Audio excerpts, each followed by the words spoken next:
Yo, what up, Sobs, Jazz, Tiger, Sibu, Turtle, Great Cheese, FC, Emmy, EJ, First Time Chatter, K Kelsey, RC, Moss.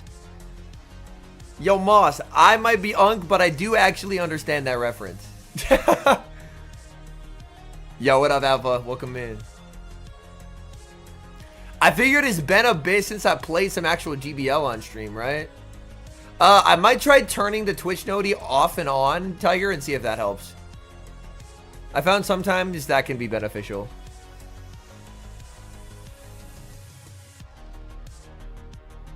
Just did? Alright, perfect. Yeah, I feel like it's been a bit since I've just played some fucking GBL. So, what if we just play some fucking GBL and then watch the rest of Gdansk?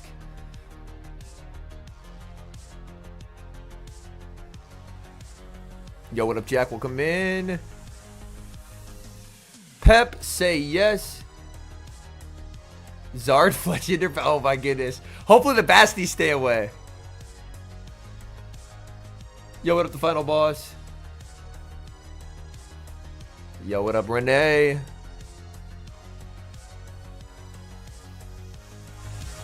We're back. Oh shit, I still have that thing up. Oh god damn it! I was sent something that I was supposed to put as my. Okay. God damn it! Wait, hold. The stream's a work in progress. Hold.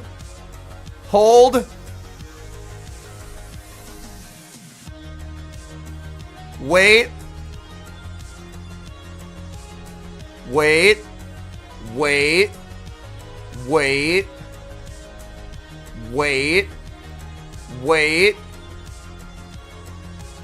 I had a new graphic. Okay. That is our new graphic. And I can make this text fuck off. I don't need it. Okay. Terrific. We're 3-0 at 31:59 with the Zard team. It's too good. So we're just going to play some battles.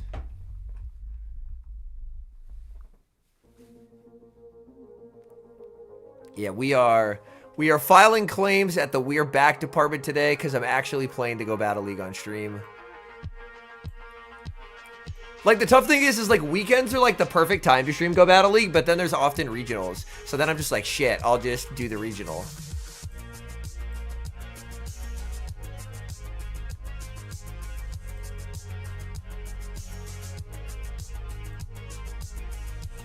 Oh, it's for an upside down battle. Pilo Swine, Fletch into Charizard. Hopefully you see no for alligators. Napalm, yo, he's a great battler. What up, Gecko? Stunfisk. Oh, wait. This is tremendous. Oh, no. This is even more tremendous.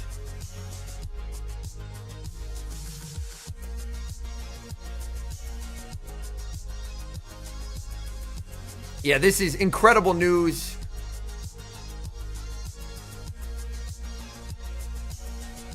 Bop! Absolutely no scope to that little furret. Yeah, GG's. Yo, skillful gameplay by me. So skillful.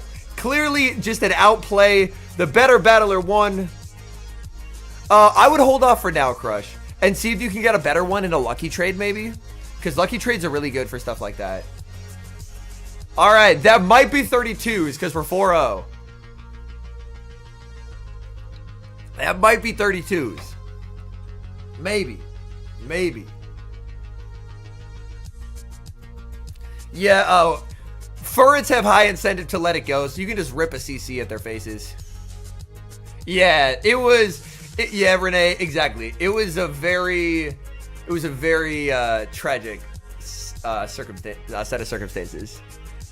Yo, what up, Pirate King? Welcome in, everybody. Hello.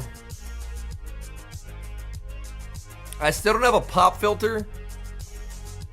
I'll have to order one. I assume it's a very... Oh, big up pair. Yo, let's win this. Cordilli. Dragonite! Oh, God! Yo, this thing cooks my whole team. What the hell?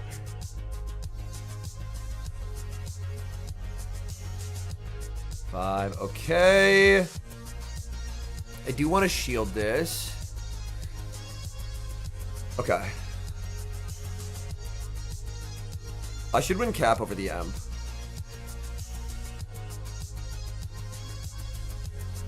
Okay.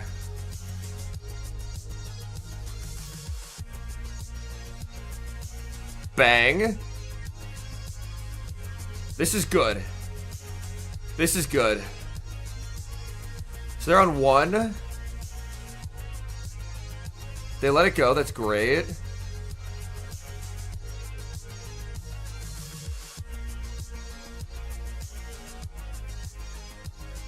It could be like a Basti, which would be a worry. 10.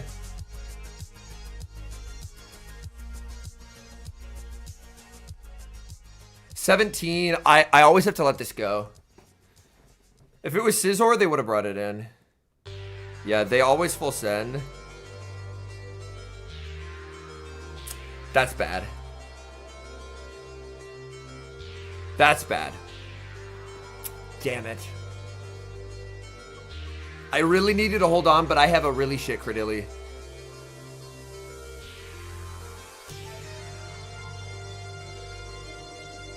Five. Most don't run Rock Slide. So we're coping there on Superpower Bash. They threw instantly. They have Rock Slide. My clock wasn't up, so I couldn't make a catch anyway. Yeah. I think that was an impossible game. Yeah. They definitely trolled that game. Yo, 32, holy up pairs, 32-14. Like, the way they guaranteed win that is bank all of the... I think we did fully wait our clock. I would have to watch back and see. But they should have banked all their energy on the Dragonite and then just gone Melmetal into the Credilli. In doing what they did, they made it easier for me. I mean, I still didn't win, but... Okay, terrific. Yo, if you want to save such a Furret, I'll be really happy with you.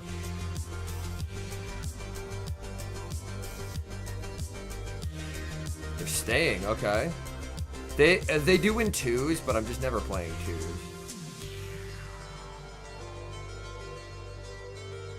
Charizard, yeah. So Charizard uses Dragon Breath or Ember. Both are ETM moves.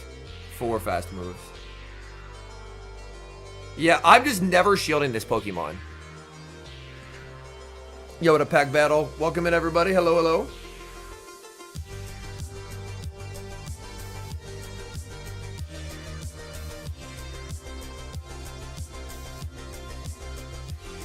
I think I'll just slam a Grass Knot at him.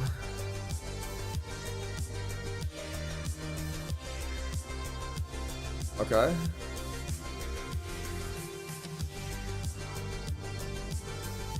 Yo, what up, Abram? How we doing? What am I cooking today? Hopefully I'm cooking something good.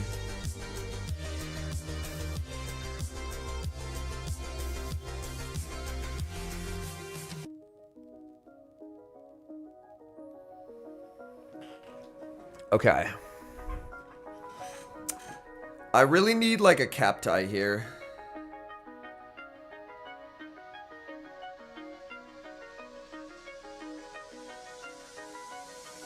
That's bad. That's bad.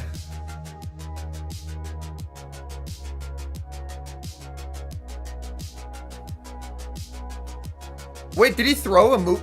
I didn't see a sneak. Did he throw here? Oh, that's an error. Okay. We like that. We like that.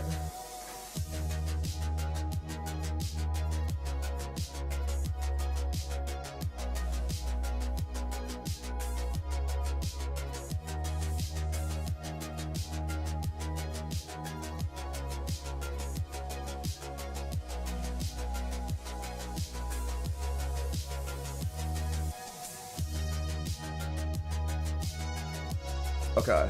Why did we swap this in? Made a mistake. No boost. Oh, buddy. Oh, buddy. Oh, buddy. Everyone say bye, Togekiss. It was calculated because it was a Togekiss in the back. It was all calculated. It was all a calculated throwaway of the Primate. Yeah, they really trolled this game by throwing their move because they could have farmed down. But we take those. No questions asked. I don't have beef with Marowak. Bastiodon I have beef with because Marowak is an important Pokemon for murdering Bastiodon.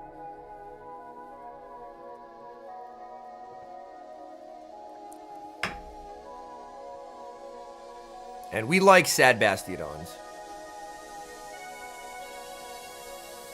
Oh, gotcha. Marowak doesn't resist Flamethrower, but Flamethrower does like 2 damage to it. Dawnwings and Duskmane. I would say they're still pretty solid ML Mons. I think there are stronger ML Mons, but they're not bad by any means. Mudsnappers are the enemies of my enemy? Yes. Yo, what's up, Pidgey Boy? No BM boost. Yeah. Is it really a win if we didn't get the BM boost? Yo, it's Maki.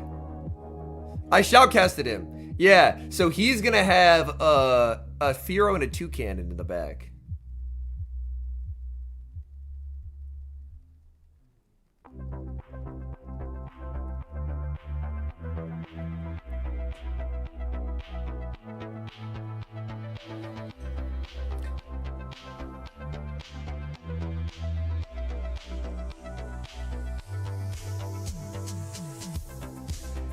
If he's smart, he lets this go. That's the correct play. That is the correct play. Now I'm in danger of getting swept by a Toucannon.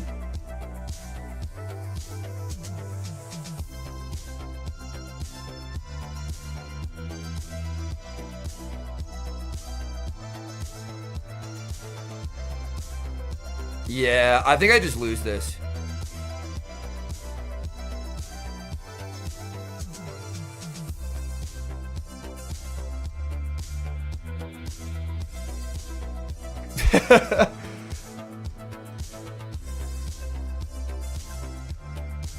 Bye, Primeape. Any undercharges? Fuck. Yeah, no, this is just over. GG's. Yeah, Primeape has nowhere to go into that team.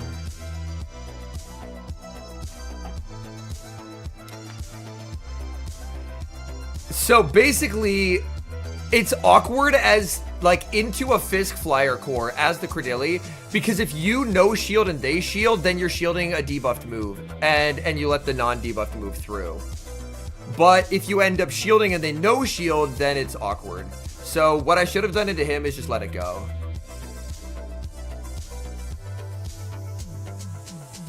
But yeah, this is obviously an incredibly good lead. Maybe you could have sacked Zard instead. I still don't think I win, because the Toucannon's doubled up there. So, like, even if I sack it perfectly, I still think I'm just fucked.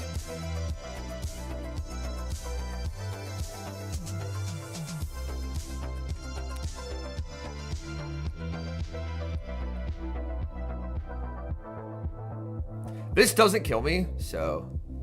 Yo, Weedle! I'm running your team, trainer! It's very fun. I feel the skill flowing through me every time I play this team. It's an exceedingly fun team. It watered my crops. It put food on my table, and now I'm in the 3200s. Yeah, we are beating the shit out of this with the close combat, buddy.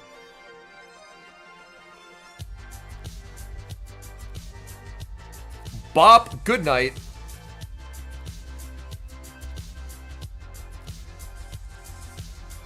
I actually feel incentive to shield here. The issue is they aren't in Rage Fist. Like, if I throw Rage Fist, I can't farm down, so I think I have to chuck a CC at it again. Yeah, that is not Rage Fist range. I'm pretty confident. Basti lead, lock in.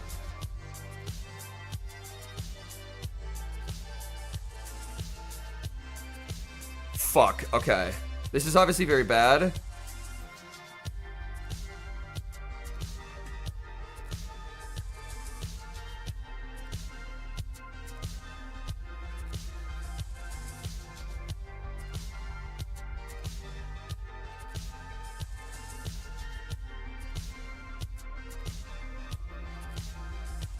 Oh, God. If I live this on 1, then I can get a CC into him. No! God damn it. God damn it. I knew that it came down to needing that. They had the clueless Pokemon. Yo, what's up, Mark? GG's. They had the clueless person Pokemon. And I have the rank 1 Primeape, so I can't even blame IVs. The hero we all needed. I'm going to sentence Aced to a lifetime of Metagross for his crimes.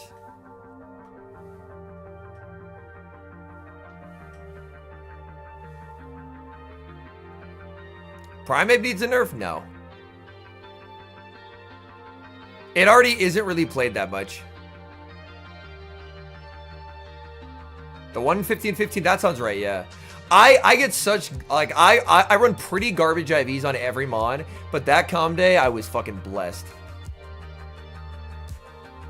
What's gonna be the UL sauce? Kyurem. I want to say it was Kyurem Gator Corv was like the Tom team that he was beating the shit out of everyone with. But yeah, Kyurem is that guy. Kyurem is the main character.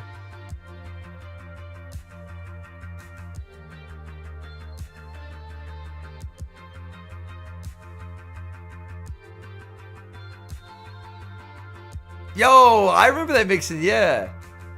That's awesome, man. Yeah, I just run raid IVs on Kyurem. Okay, tremendous start. If you have Bastion in the back, I hope I get to put a Primeape on it.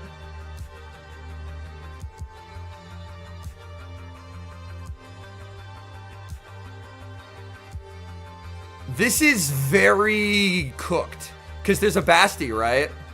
There's a Basti, right? It's either Basti or Marowak. I think what I should have done is I should have Rock Tombed. I think I should have Rock Tombed first.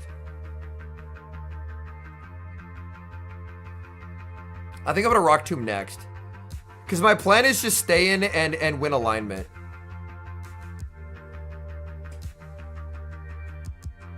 Baxcalibur is substantially worse than Kyurem, unfortunately.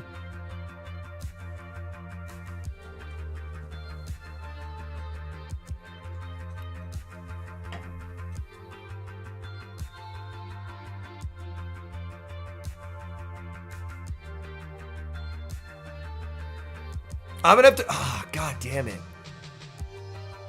I really had to throw the Rock Tomb first. I fucked myself here. I fucked myself here. Because this is just Basti, isn't it?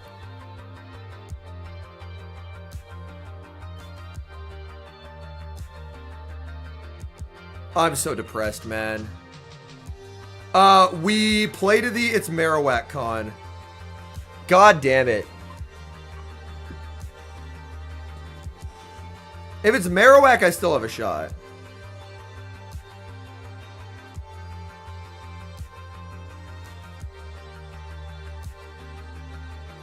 Oh, it's Gastro.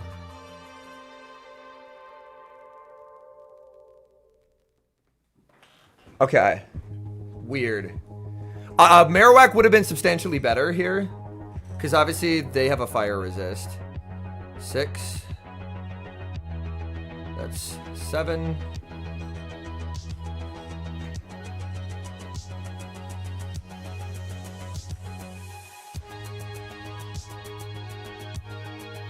This doesn't knock out, which is annoying.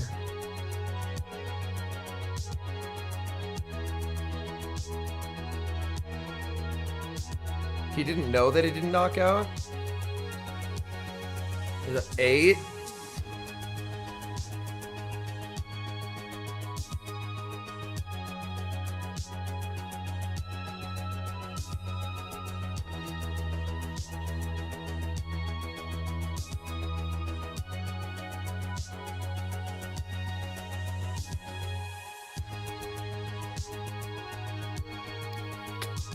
It's not enough, man. I can't get to another air cutter here. And a CC doesn't KO. Yeah. Damn it. Ah, unfortunate. I have played very poorly in this set. Like, even if I get a CC there, it doesn't knock out. I was seeing Ghosts of Bastiodon. I should have just sent into Primate. I should have just sent in the Primate.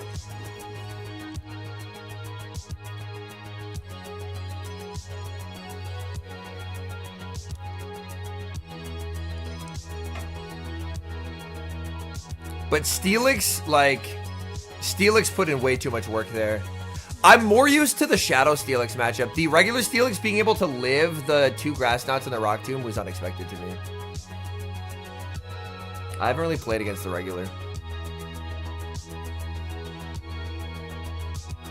Overall, just a poorly played set from me.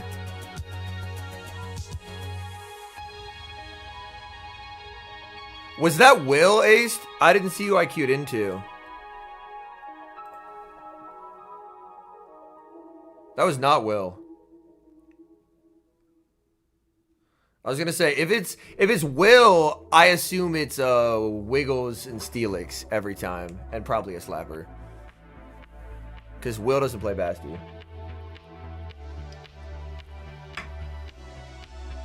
Basti vs. Credilli is pretty heinous. Wemby this season? I don't know if there's much to say other than holy shit.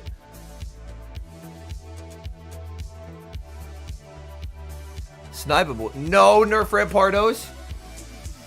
Please no.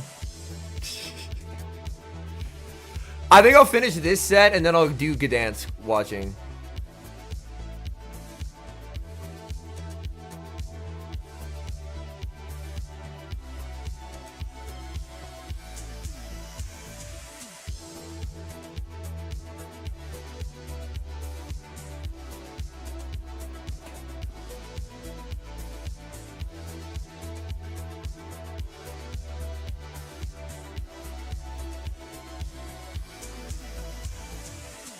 In the meantime, while we wait, we can look at day 2 usage. Furret at number 1. Who saw this coming? Altaria at number 2. Then Corv, Credilli, Stunfisk, Claude, Florges, Shadow Scizor, Corsola, Fortress, Shadow Gyarados, and Greninja. Hey chat, if you look very closely, where are the slappers? They left. They're gone. They aren't here anymore. The slappers have abandoned us, chat. Slapper on every team? Not anymore.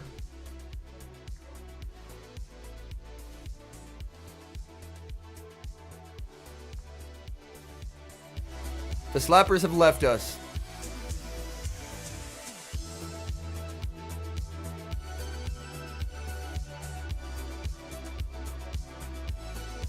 Alright, we might not be able to finish the set.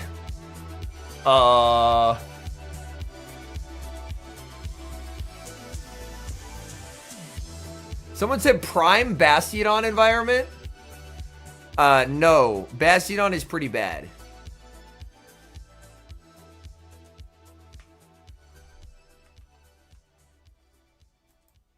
Three of the top 6 are Corv, Stunfisk, and Claude, all of which put Basti in a home.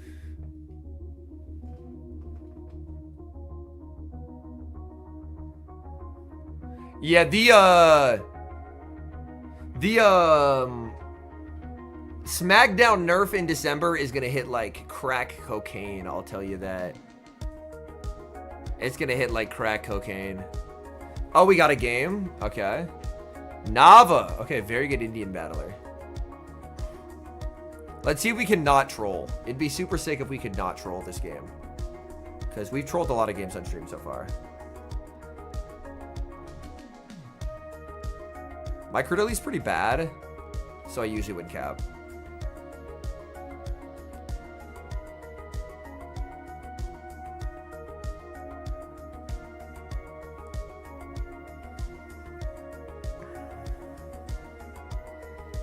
Okay. I think for the next one, I'm just not going to throw.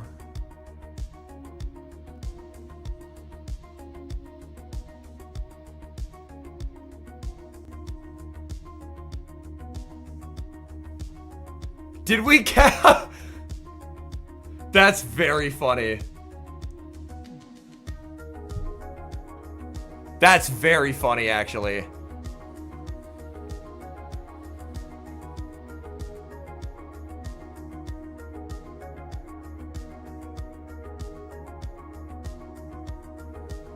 Regular Gator. I wish I'd switched the other thing. That's not great. I think he should let this go.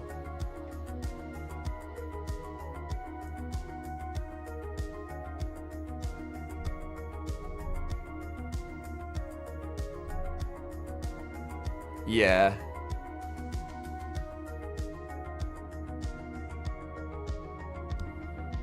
$11. We're finishing up a GBL battle, and then we're doing Gdansk.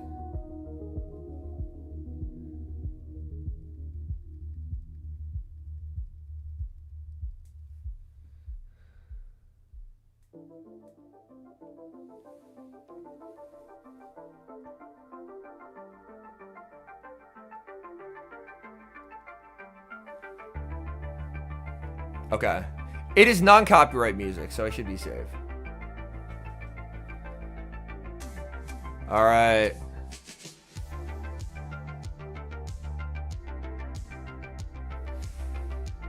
Well, we lose.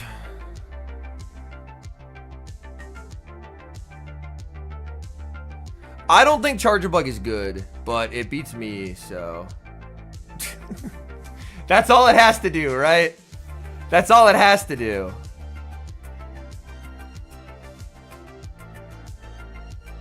That's all it has to do. But yeah, that's like... Zard can do nothing into that team, so... There's not really much we can do. If I switch Abe into Gator, I still don't think I win. Volt Switch does way too much damage. Alright.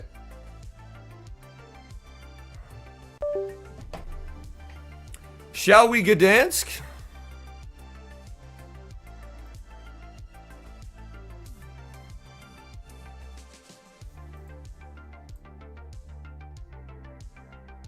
Ooh, Boom versus Alfie.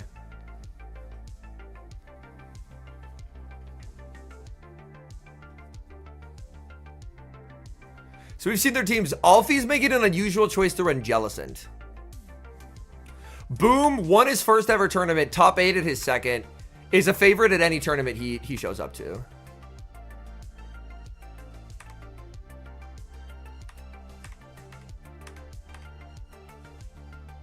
And we got Florges, Shadow Caesar, Charjabug, Altaria, Jellicent, and Daresby.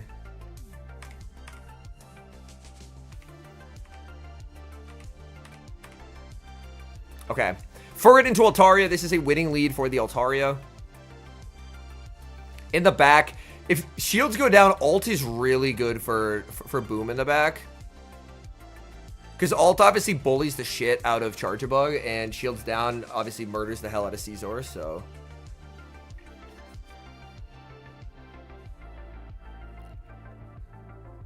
Ooh, aggro pivot. Into the Caesar, draws out the Charja. This is a pretty miserable matchup. This is not a fun spot to be as the Shadow Caesar. Discharge is the straight up worst move in the game. Like... Oh, the boost! Okay. Are we back? We might be so back. The boost. Suddenly, Bullet Punch is a real move.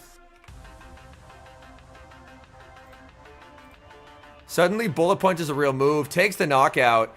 I mean, these boosted Bullet Punches are going to be criminal into everything. Even if he brings in his Scizor, he's going to lose like half his health bar. Like, look at this.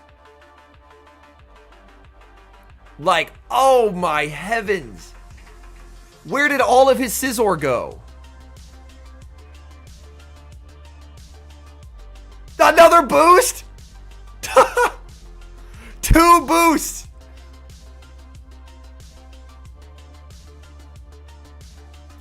If he Captied, Furret doesn't die to this Night Slash. I think Furret is just outside of range. Oh, he didn't Captie. He waited. Interesting.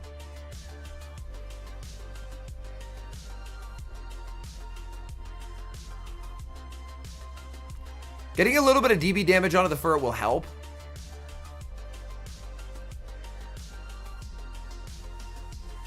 Alt just being ahead of the curve to the second move is really, really nice for Boom.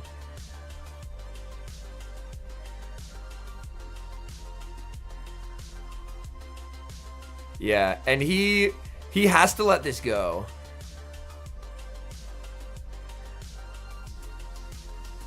Just get as much damage as he can. Because his... And there's Swift. And yeah, Alfie knows.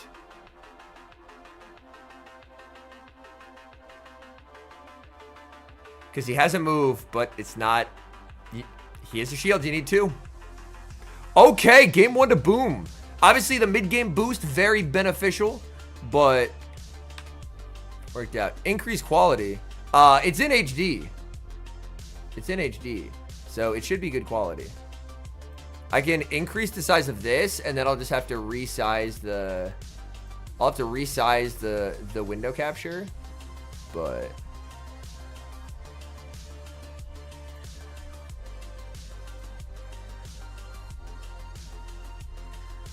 Okay.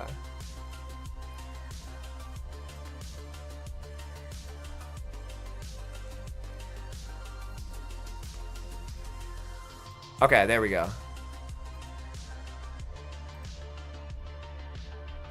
Oh, so I just need to put it at 1080 permanently. Gotcha, KB. Thank you. All right, on it. Ooh, Shadow Scizor into Stunfisk. Scizor can stay in and like play ones and make life awkward, but it's still not a fun spot to be in. I prefer to cast them. I have a lot more fun casting them. Ooh, an attempt was made. No catch comes through. And now it's alt versus alt.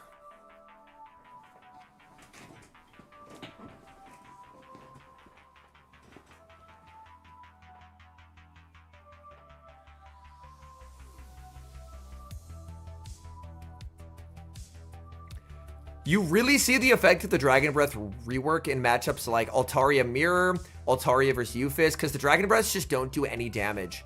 Like, back in the day, they used to do a huge amount of damage. Now they just do nothing. He could very well, like...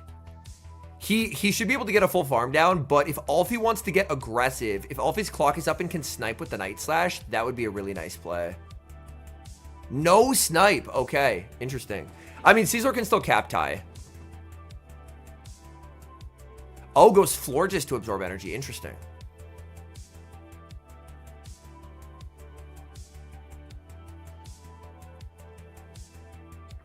Pack on Altaria, you could, but it's largely going to be outclassed by DB. People have tried it, and people have not been a fan. Like, this is where Florges wants to be, into Euphis Furret core. He's going to go for the Trailblaze first, because he wants to boost up, because Furret is very, very bulky. And so he wants to actually, like, make Chilling Water a threatening move.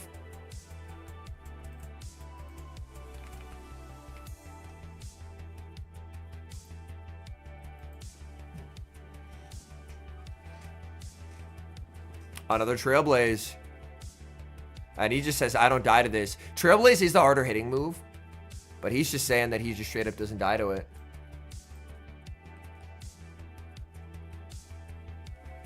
Furret's pretty bulky. Like, Furret can tank shit. It also helps that Furret is basically never taking super effective damage. Because it only takes super effective from one. So it's a lot of neutral hits, and in neutral scenarios, its bulk really shines. The shield does come up on the Trailblaze. Stunfisk was loaded, and Scizor was loaded. Scizor gonna get a Night Slash, but he knows, yeah. It's over.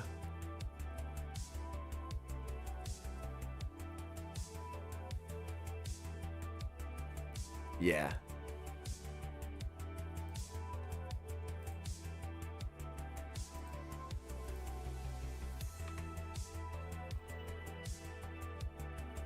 On to the next. Alejandro versus David.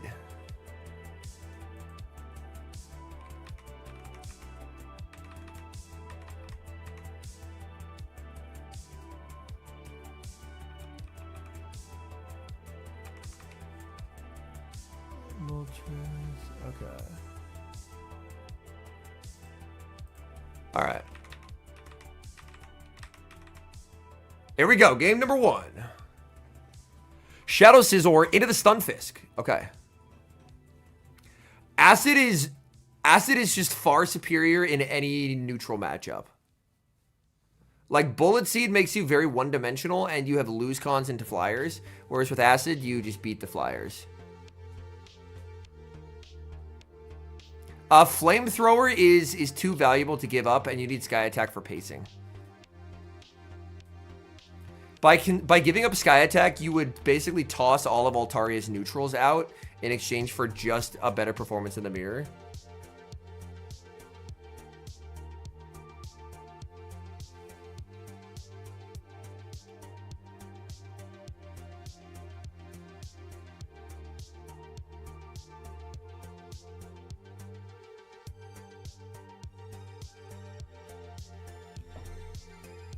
All right, David, doing the responsible thing, which is using a lot of shields on Ufisk. Because that's just what you have to do. Out comes Dilly. And then I think you just have to bank a move and switch. Yeah. Nice.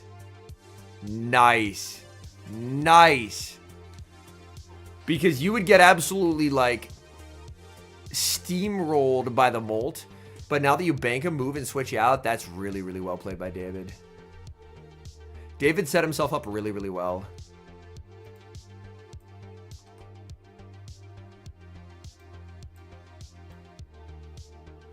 Boom is the one who has 37k catches.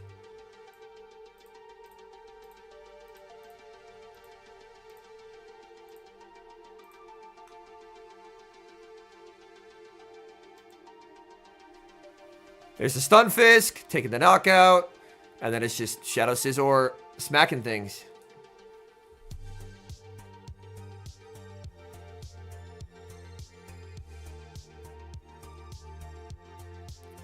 David has 75k catches.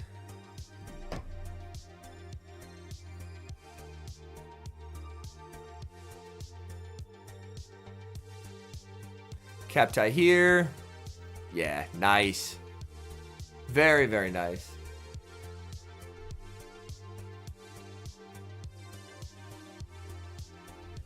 Then there's Weedle. Yo, I will leak Weedle catch numbers live on stream. 85k. Weedle's...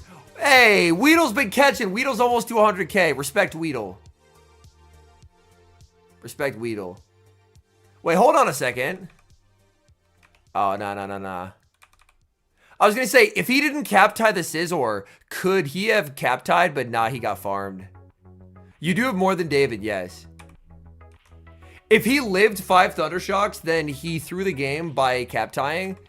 But he didn't live 5 Thundershocks, so he lost anyway. Why change the pronunciation of Scizor? I kind of alternate back and forth. All right, any Gym Breakers fans? This Furret Scizor matchup is for you.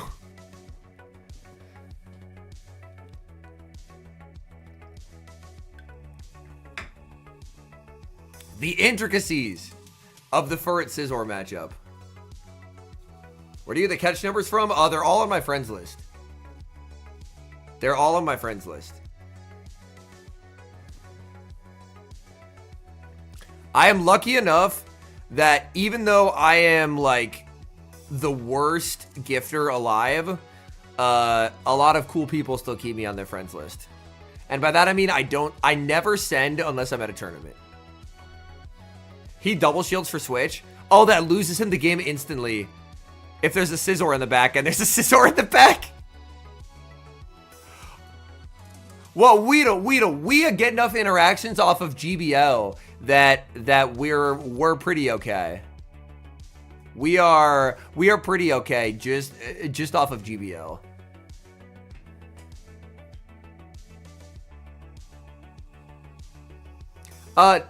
Well, Sam, none of them have cooked kilometers. Even if they did, I wouldn't give a shit. There are there are degrees of badness, and defit, the vast majority of people couldn't really care less. Because defit isn't giving you perfect IVs. It is equalizing and getting people access to build mons that people have done a bad job of, well, not even people, but the devs have done a bad job of accessibility for, like Corsola. Spoofing, you will get your ass fucking banned, and it will be hilarious. So we are on big fuck spoofer hours. Defit, I don't give a shit, to be 100% transparent. Like, I don't do that shit, but I don't care if people do. So that's kind of where I draw the line. Yo, we got Shadow Noir, Shadow Talon, Shadow Steelix, Fortress, Azu, and Furret. Yo, Caden, tuning in from Arizona. What's up, Caden? Favorite Pokemon? Shuckle.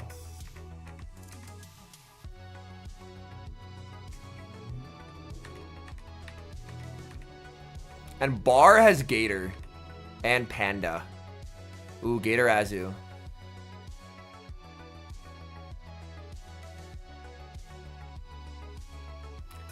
And then they cry on Twitter when they get banned, Pirate King. It's very funny.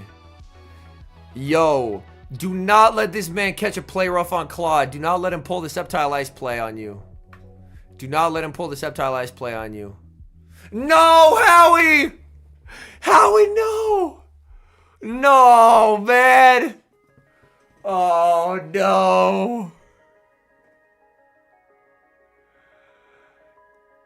Yeah, Panda's a criminal in the back already, but losing that matchup is just, like, losing that energy in that matchup is so bad, bro. It's so bad. It is Quake, so, like, Azu lives here, but that's tough.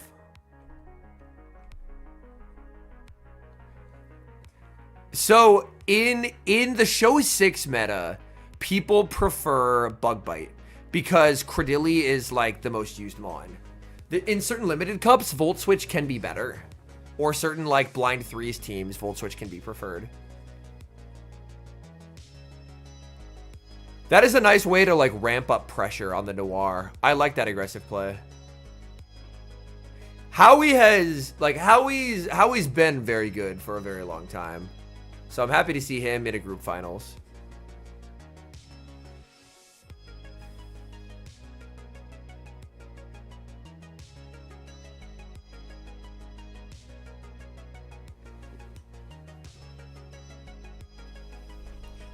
Yo, hold on. I have a Discord message to send.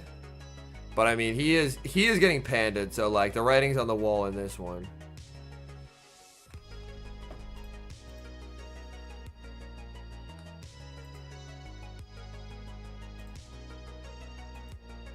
Yeah, it's just Panda.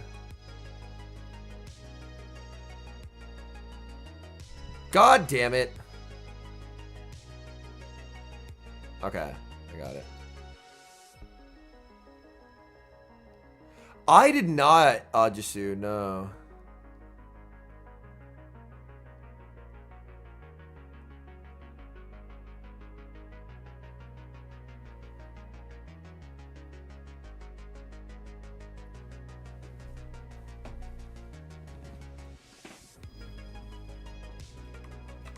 Yo, I was on my Discord for 2 seconds and someone said Justin Jefferson's hurt. Is he okay? Does anyone know? Is Justin Jefferson alive? Is he okay? Doesn't look serious. Yo, what's up, Sylvia? Thank you.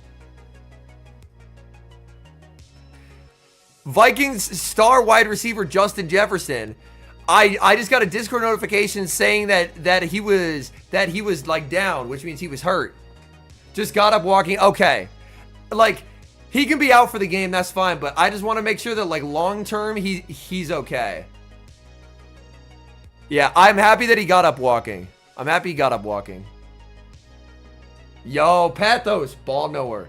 I really do. And this is how I know that I am Unk, chat. This is how I know that I am an uncle. Is, you know what I'm excited for? I'm excited for when my Milwaukee like casting pay eventually comes in because I want to get some new sweaters, man. I have had the same sweaters for like a decade and they have served me well, but also if his gator isn't shit, he lives this.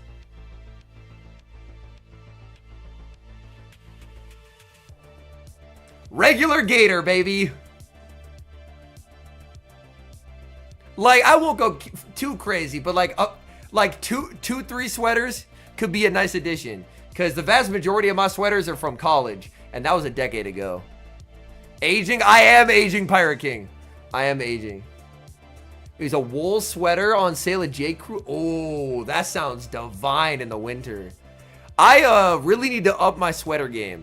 If, Pathos, I don't know if you're in the Discord, but if you have, like, sweater recommendations of, like, sick places to get sweaters, I will take them. I think Howie's in trouble here. Howie's definitely in trouble because Noir doesn't do enough damage. Oh, nope, nope, don't do that. Don't do that. Howie's only way out is calling a Stone Edge. Do not do that. No! No! No! Bar the Gamer, no! We're up a shield! Why are we baiting up a shield? No! Bar the Gamer! Oh my god. To be fair, the Noir Claude interaction is a decently obscure one, but it did just come up in factions this week. So you have to land a Quake. Oh, the sneak there is nice. Panda needs the Night Slash boost immediately. Didn't get it. Yeah. I think Claude could have actually been a nuisance if he just went straight Quake. A wool sweater from where? That's the thing. I want to up my sweater game. Yo, David, I am almost 30, man. I just have a very, like, I am still carded places. It's a little bit tragic. I've just stopped fighting it. But I am 29 actively, so. Let me grab a fresh link for you, Pathos. Wait, Pirate King, I know where in the world you live. Surviving without sweaters is crazy.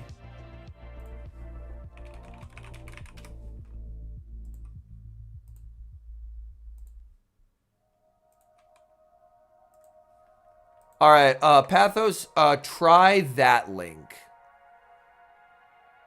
Holy Unk, yeah, I'm a Unk status to the nth degree.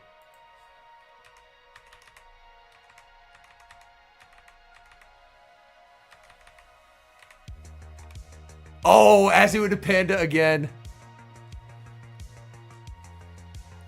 I would say Unk, well, to be fair, chat, to be fair, as of like a week or two ago, I am an actual honest to God uncle. So, at what age are we considered an unk?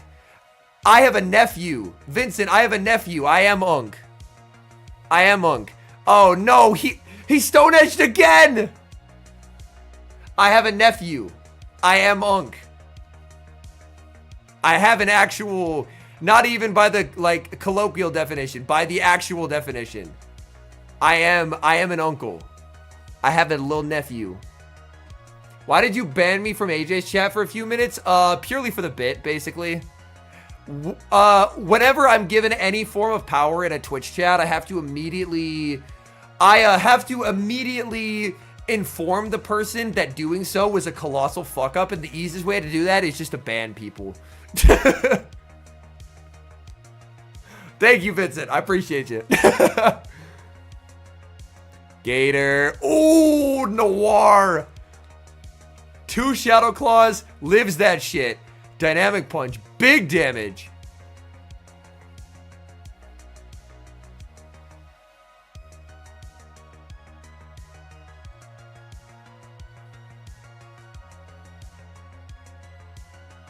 I think with how the meta is developing, I think it would be trickier to run than it was earlier, Sobs.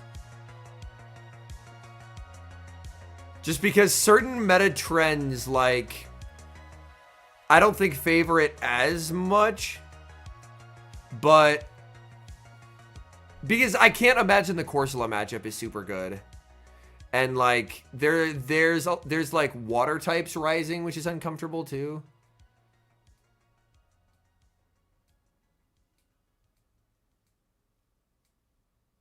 Became mod in Jamie's server and started server muting people and kicking them from calls for the jokes.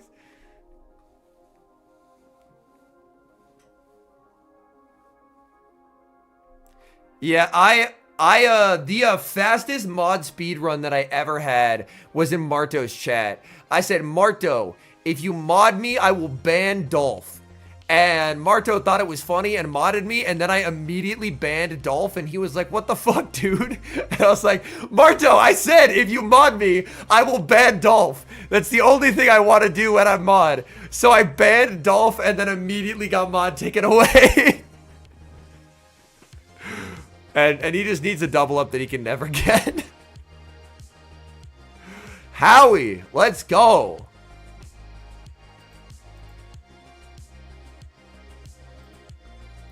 In my defense, I regret absolutely nothing because Dolph got banned.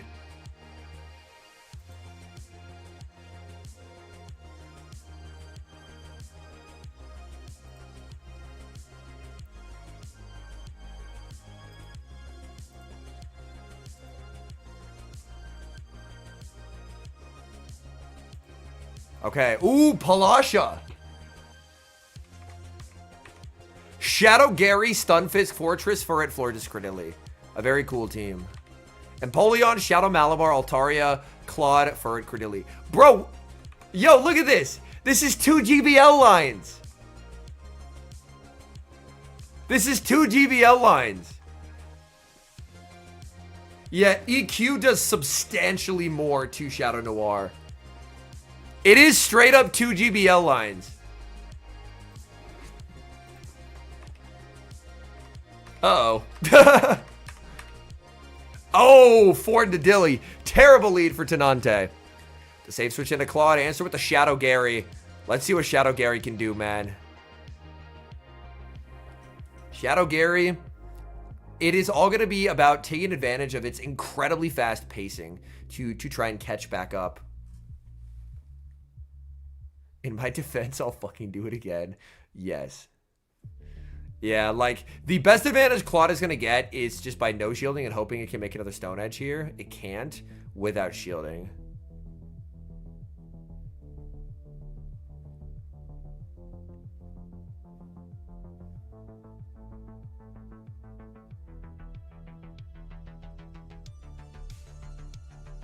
Yeah. The whole point of bringing Shadow Gyarados is you just double shield it like a degen. I mean, it's not a degen mod at all, but that's the whole point of the mod. Ooh. He got enough of a head start where he can make life awkward now. He can make a second Hydro before a second Mud Bomb. And that's being up at least 3 turns. Makes the magic happen. Because the double up would be reached as he makes his Hydro and wins cap, so that forces her to throw early. But now there's going to be like a pretty healthy Penguin, which is annoying. But the thing that's good for Paula is she still has the Gyarados, right? And the Gyarados, I think, has energy. So she can just bring in the Gyarados, and Gyarados will get damage onto everything. So this is still really fine, actually. Yeah. Oh, the catch on a Claude! Okay. Okay! Tenante making moves! Crunch KOs. Emp is going to be annoying for Paula to get rid of.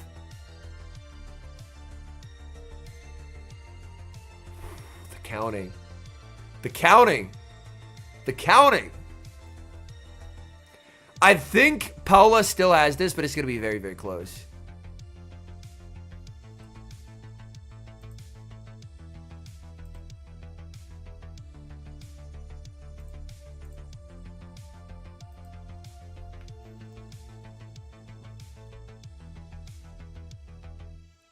Actually, no, Dilly. It's going to be close. -1 Rock Tomb. So the 1s or 0s means whether you're playing the 1 shield or the 0 shield, basically. This is going to be close. Rock Tomb doesn't do a lot in this matchup, and it's -1. I think she should hang on here. She should hang on here. I'm confident this will not knock out, but it's going to be very close.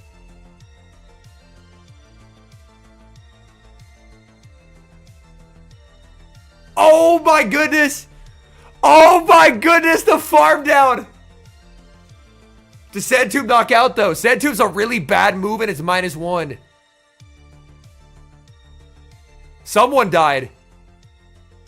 Oh, it's the penguin! Palasha, nerves of steel. Oh my goodness. What a game. What a game. Oh my goodness. This is why Palasha is one of the most fun battlers to watch. She is unreal at this game.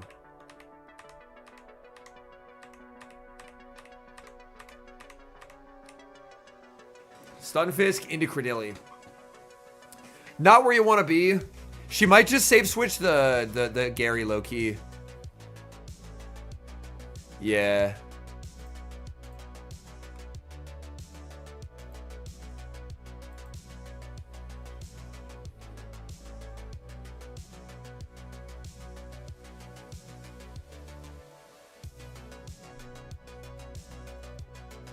Yo, Alpha with the 10. Yo, you're too kind, man. Go get that sweater, Gramps. Oh, I will. I will. I'm so excited to get that sweater. Get those sprays going.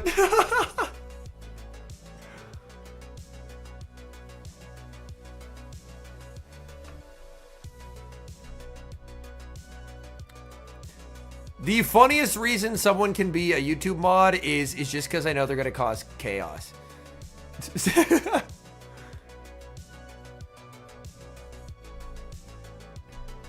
Down 2 shields, a risk. A risk.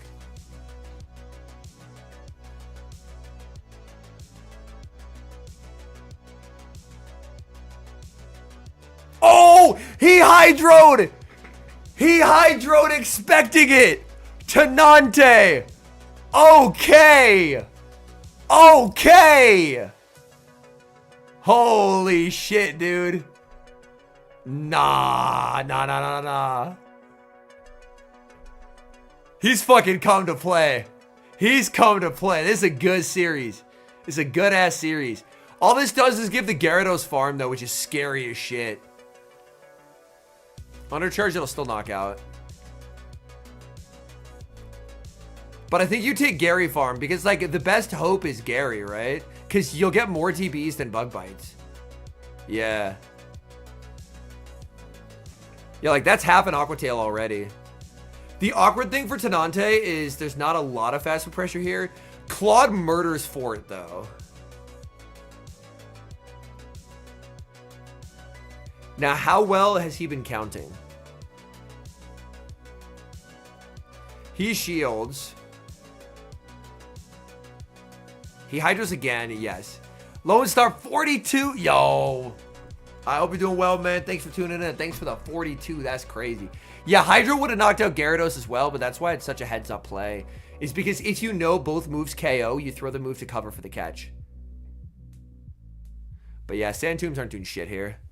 If he's Stone Edge, the play is double Stone Edge, because a Quake won't knock out. He is Stone Edge, yeah. So the play is just double Stone Edge. And he knows. Yeah, Tenante's really good. Tenante is really good. Like, I like seeing new players exceedingly impress me, and I'm exceedingly impressed. Because Quake, you can't farm it down after a Quake. Unless it's like a giga shit fort.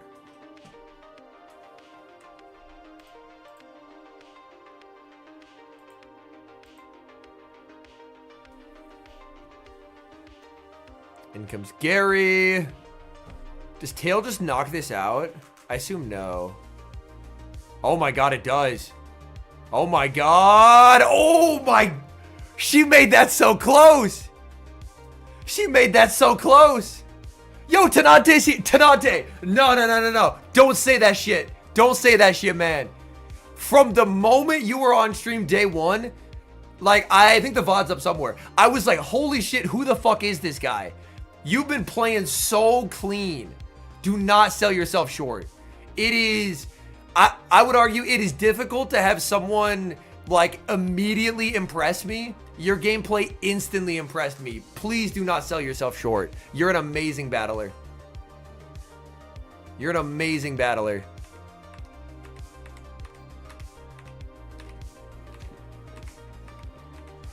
Okay. Alt.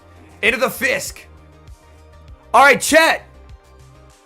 This is a quiz. Don't look it up on PV Poke. Who wins zeros? Who wins zeros? Cast your votes. Stun Fisk or Altaria? This is matchup knowledge with Henry. Who wins the zeros?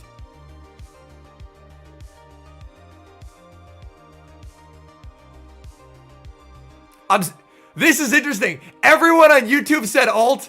90% of people on Twitch said Fisk. The answer is Fisk.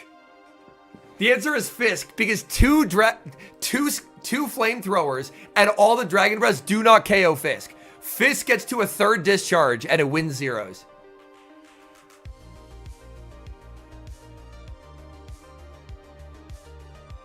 The more you know. The more you know. Oh! Oh! Not the discharge catch. Oh, Tenante is cooking. Oh my goodness. That's criminal activity. Nah. That's criminal activity. That's criminal activity. He's so much fun to watch play. Holy shit. Now, will she get it back, though? Will she get it back, though? Yeah, the caveat is if they have an exceedingly shit Fisk, they can lose it. But, like, okay, good turn. Wait, even, like, a standard Fisk should win. Even, like, a standard Fisk should win just fine. You would have to have, like, probably, like, a hundo Fisk to fuck that up. Yeah, like, he's playing so fluidly, so aggressively. I feel like all I'm doing is glazing, but it's deserved. Like, he's dancing in and out of matchups exceedingly well. Throwing the sky attack before the crunch to, like, put the pressure on her to get both shields. Like, Furret into Fort in the back is going to be really fucking bad. So he might not win, but he's playing exceedingly well. She throws crunch because she wants to guarantee knockout. He shields, calls her out on it. Debuff is unfortunate.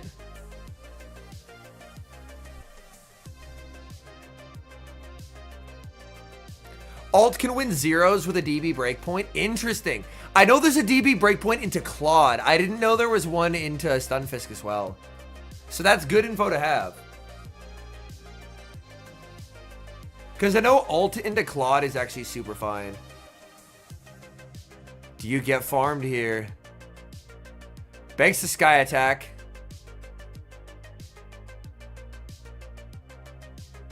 And then you just never throw? Yeah.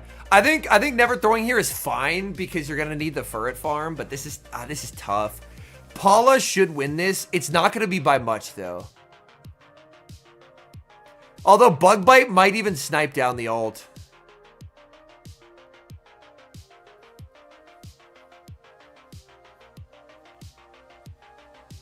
$108.29.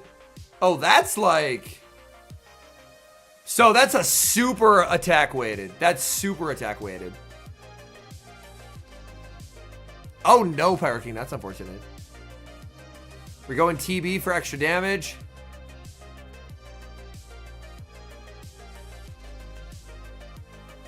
God, this is so close. Does he go for the snipe? Does she call it out? She has 2 moves, so I think she just clicks it. Because Ford, I think, wins cap here. Oh, what a well-played series, man. What a well-played series. There is so much to be, like, that's what regionals are all about, man. Tenante, I'm pretty sure, is in his first tournament. Taking a goat like Palasha to a game 3 and that close is madness. So Altaria is basically going to lose cap to most things. So Fort is not super high in attack, Alley Cat, but Fort wins it on average by like 5, I think. It was your first? Well, hopefully, granted, I don't know where you're from, but I imagine somewhere in Europe. Hopefully this is not the last we see of you, because, man, you are fun to watch battle. We got Alfie, so we're now in losers rounds against Fareed. Here we go. Floor just into Wigglytuff. Portugal. Oh, awesome. Local with Jocks. Oh, I love Jocks. That's awesome. Ooh, the Scizor catch. It's obviously going to get, like, punished here because Corv beats the shit out of Scizor. But I like this purely just from a wasting energy aspect. It's something that I feel that the 45-second switch timer helps a lot with. Is I feel that in this, and I'm curious to hear people's thoughts on this, I feel that it's a lot more viable of a strategy, not even just to switch because you feel like you have to, but purely just to make a catch to waste energy. Even if it does, like, even if it's like, okay, I'm a Scizor and I'm gonna get countered by a Corv, but wasting the Wiggles energy just gets you so much value. Yeah, snipe here? Yes! Okay. Okay. Like, this is such a nice aggro play style.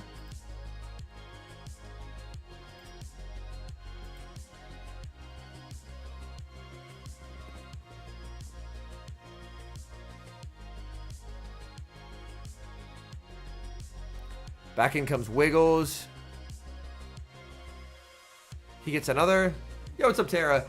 Still under the weather, but hanging in there. I would say I'm at like 60% right now. So,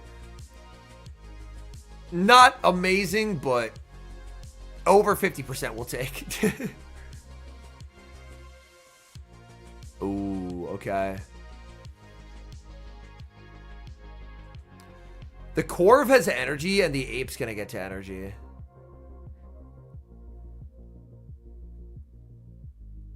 Yeah, this is dire. This is dire.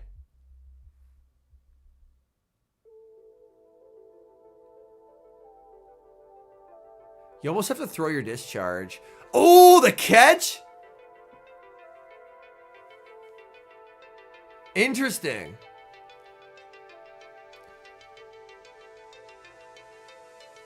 Now he just loses, no? Yeah, dang. No. See, I thought he was gonna Rage Fist to get the shield and then try and go for the combo. I guess it would have been tough though, because Air Cutter wouldn't have quite knocked out and he had back-to-back discharges, so I think it was more dire than I thought.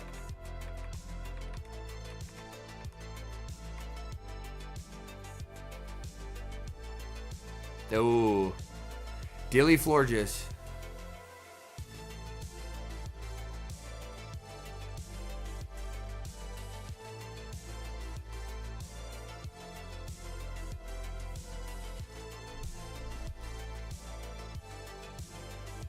Yeah, there's the diggers. Oh, God. Switches everything, and Dilly just always takes swap.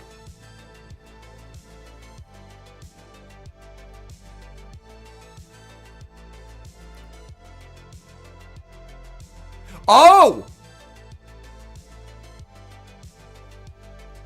Oh! It baits out the ape. Hold. It baits out the ape. A rank 394 critically, I would say so, yeah. Yo, Leader Azul Alex raiding. Yo, thank you so much for raiding in. Welcome in. I hope you guys had a wonderful stream. Get the shout out going. But yeah, welcome in. We are watching Gdansk. Abe better go down 2 shields. Not throwing red. That's a fun little mind game there. That's a fun little mind game there. TBs.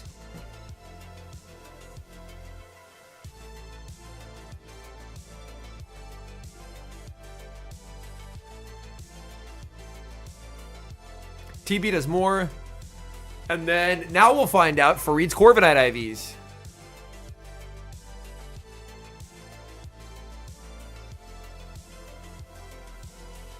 Look at the sand attacks. Oh. Ooh, wait. Wait. Wait. That bar's going... Nah, fuck it. I'm sick. I can't tell. I think the sand attacks are doing like more than they normally do, right? This is 2 because I can because anytime you can visually see the bar going down, it's 2. So I'm pretty sure he does have the attack weighted Corby.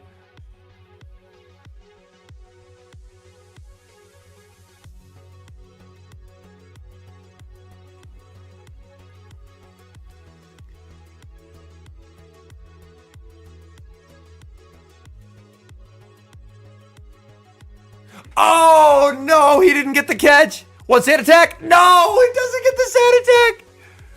Oh, man. Alfie takes it. Yeah. What a game.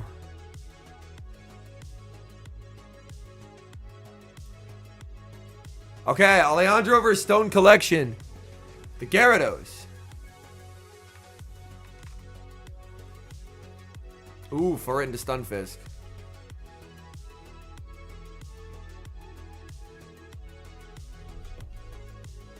Ooh.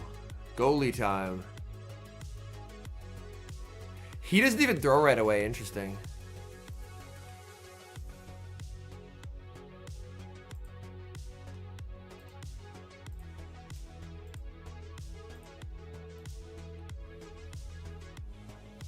Yeah, it doesn't cap tie, which is correct.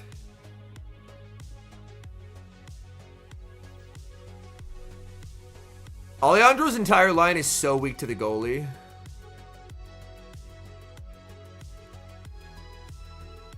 Like, even though it's debuffed, Aqua Jet will still add up.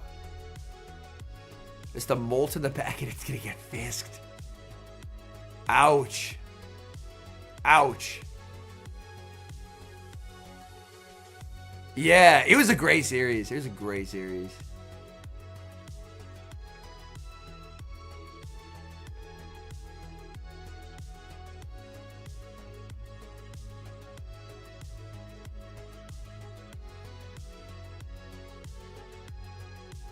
Yeah, you see there, he's like, you gotta be kidding me, man. You gotta be kidding me. No, dude. Tragic. Tragic hours.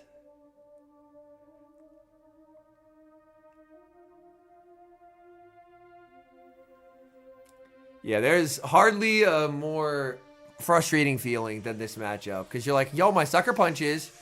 And then they just don't do enough. They just don't do enough. He lets it go, calling it. I mean, Bird wouldn't knock out anyway.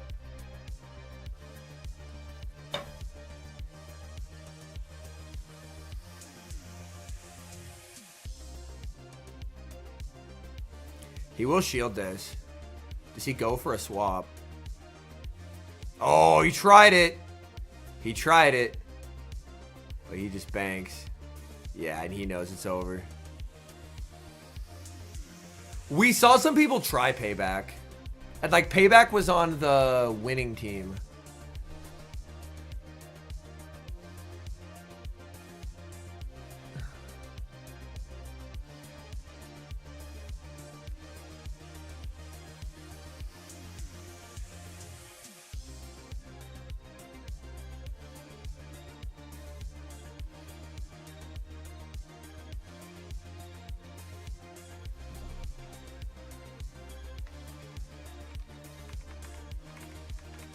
All right, Stone taking game 1. That goalie was an absolute menace.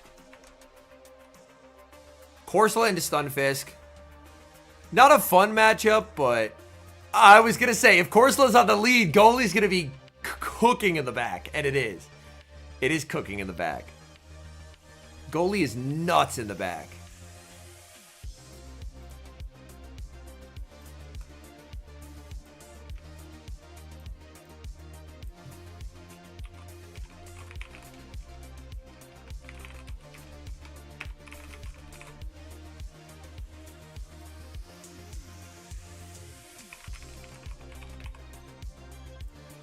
Okay. Yeah, the Galarian used to run the day, and now the Galarian is unplayably buns. He throws on alignment. This doesn't knock out, so it's a bit of a weird alignment throw.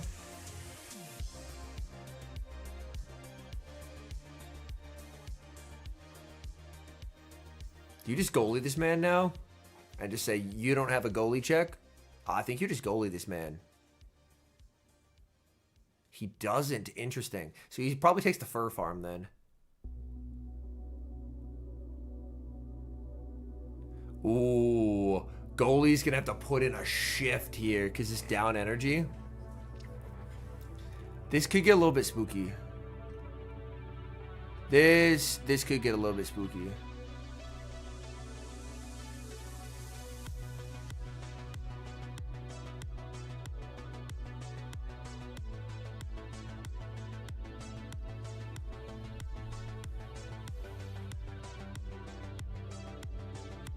Oh, man, he doesn't get that farm down.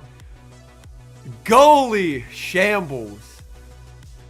That was DRE. That sucks. I threw an X scissor. Aqua Jet's the move you want to go for here, but he might just be resigning himself to the inevitable at this point. Because 2 shield molt is unbeatable. Yeah, and you just don't shield this. You just farm up to 100. I'm not sure, Alley Cat. I've hatched a couple shiny G Corsola, and I've never traded them. So if you find an answer, I'm more than happy to hear it, because I haven't figured out what to do with them yet. So I just have several shiny G Cores just sitting around in my storage. Course and shiny.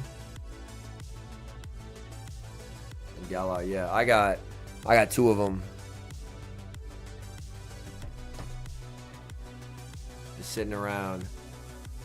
All right, the equalizer from Alejandro. Ideally, I think I'd like to low friendship trade them at some point. But like I already have like a really good regular Corsola. So maybe if there's like an event where I can get the XLs, I might be more inclined to give it a go, but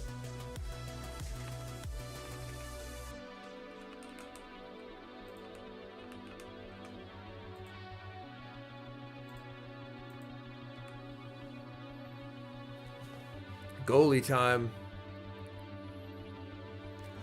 I think goalie can win 2s here. Goalie can actually like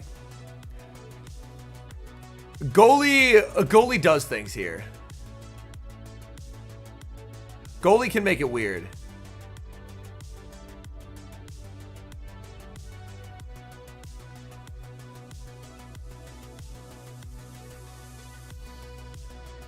Does Alejandro know that he lives this? Because he can live it and make the move. He doesn't. He doesn't. I think that is an error from Alejandro. Because he could have survived the jet and forced the final shield. And then just been up 2 shields and then 1, presumably.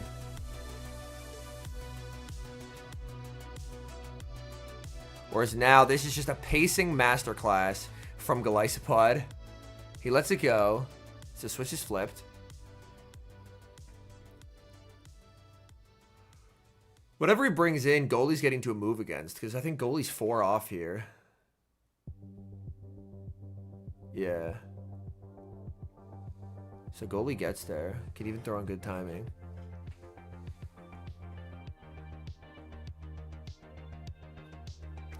Tingadilly is never as clear as you would want it to be, but it is obviously very favorable. So it'll be interesting to see how this endgame plays out. Because obviously Stone is favored, but it's not. As Stone, I think you just overfarm, watch for a catch. Okay, Alejandro is playing. He is calling him out that he's going to be cautious, so he just stays in and lands it. Okay. And Stone, no matter what, is just spam clicking Tink here. Oh, interesting. Stone wants a little bit of chip damage first. We'll have to see if this ends up working out. Because obviously it guarantees a little bit of damage onto it. I think he'll want to... I'm a little surprised that he didn't save the Fisk. Just because then he could have presumably made to a non-debuff Mud Bomb later on. But we'll see if his way of playing it pays out. Because obviously Dilly is completely walled here. I think his way of playing it out will end up working.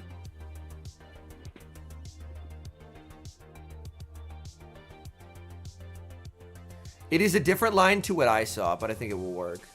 Oh, he's bulldoze baiting. He calls the bulldoze bait. No debuff. The Dilly's very low, though. Cap tie here. Play rough. Alejandro, he's thinking about it. He calls it. That's the PR. GG's.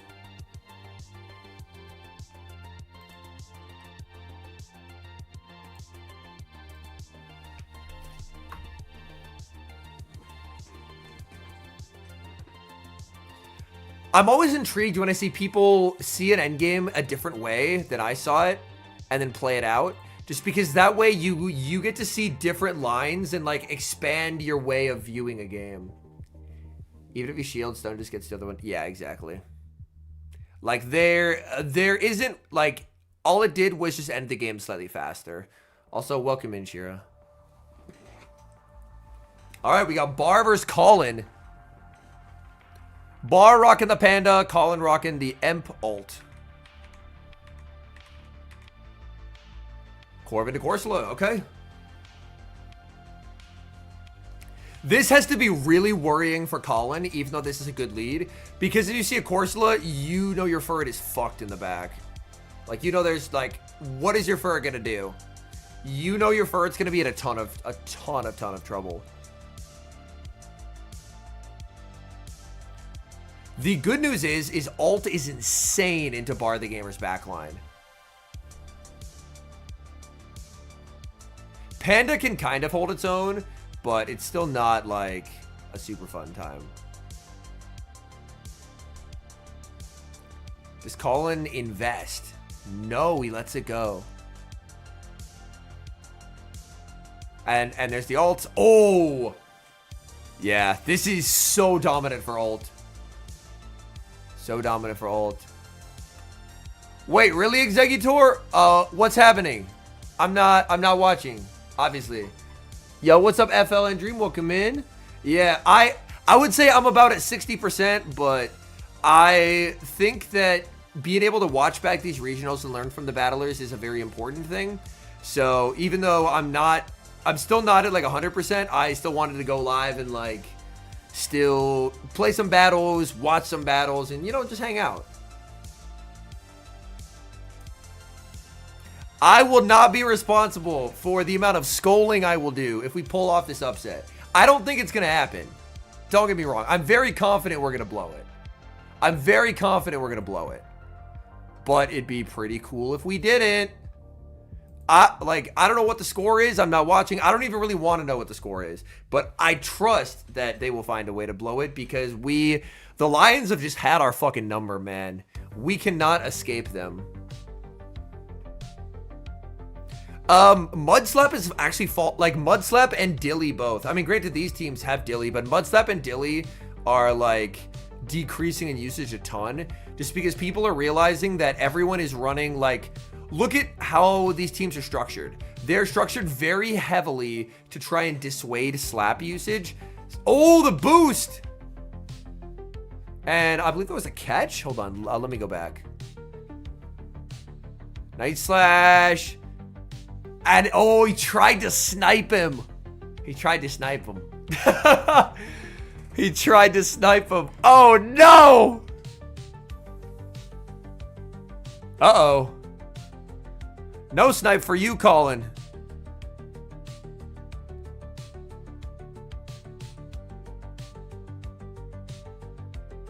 Oh. Oh. Oh. Colin's like, holy shit. Yeah, Bar has him. Bar has him. Bar has him. Pranav, yeah. Pranav really changed the competitive scene for the better. It's insane. People were freed from the clutches of having to be mud slab merchants, and then they're like, oh shit, it's way better this way.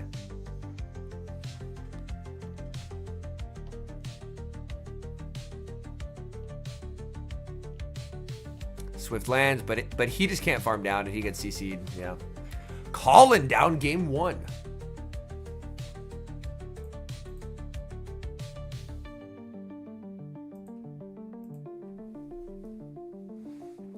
A fortress? Oh, that's because fortress is based as hell. I love fortress, man. Fortress is amazing.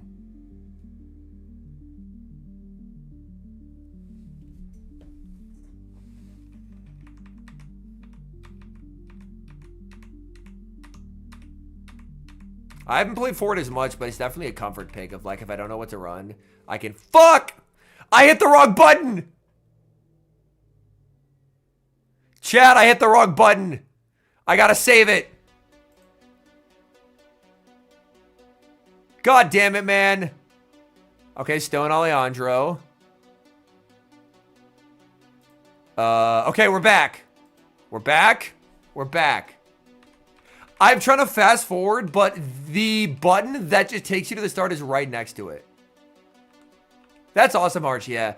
I do really like that, like, the passes they have, because I don't purchase them. You can get a ton of value out of the free pass, and I think that's how to do monetization, right? Is you really want to... Ooh, Alt Credilli, this is miserable for Colin. Like, if he wants to, he can play zeros. Zeros are not awful. Anything other than the zeros is atrocious.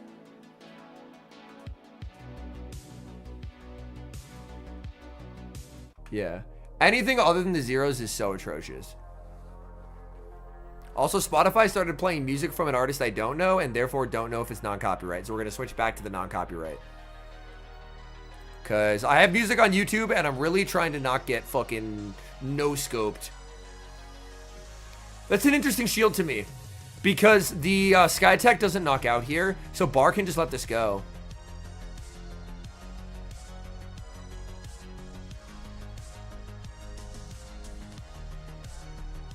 I really didn't have stuff to transfer, Rusty, but I saw people transfer Latios and got, like, insane XLs. Yeah, because he takes huge damage.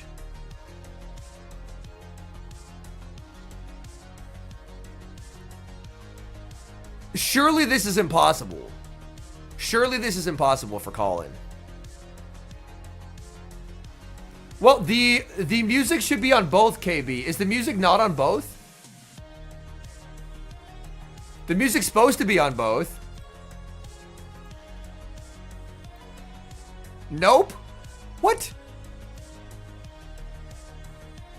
That's super weird.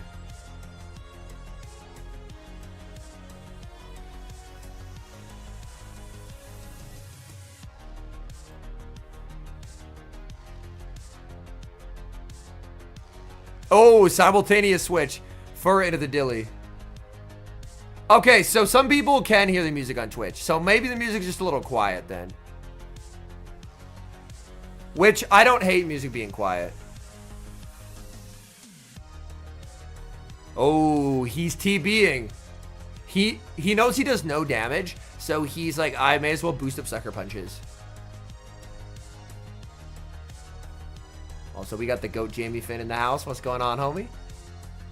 Oh, you're good, Alley Cat. No worries. The no shield. Colin has a move on his Corv. Oh my god, he actually found a way out of this. This is crazy business. This is crazy business.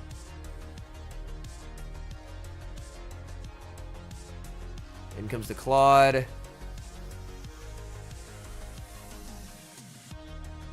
Because the Claude's healthy, but the Furret is boosted. So, like, the Furret's going to be able to do real damage. Corv does have a move. I think there's a world in which he can play his way out. It's going to be tough as fuck, though. Okay.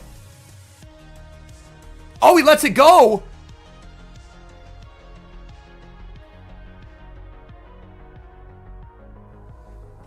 I'm surprised he let that go. I guess he was worried about the double air cutter.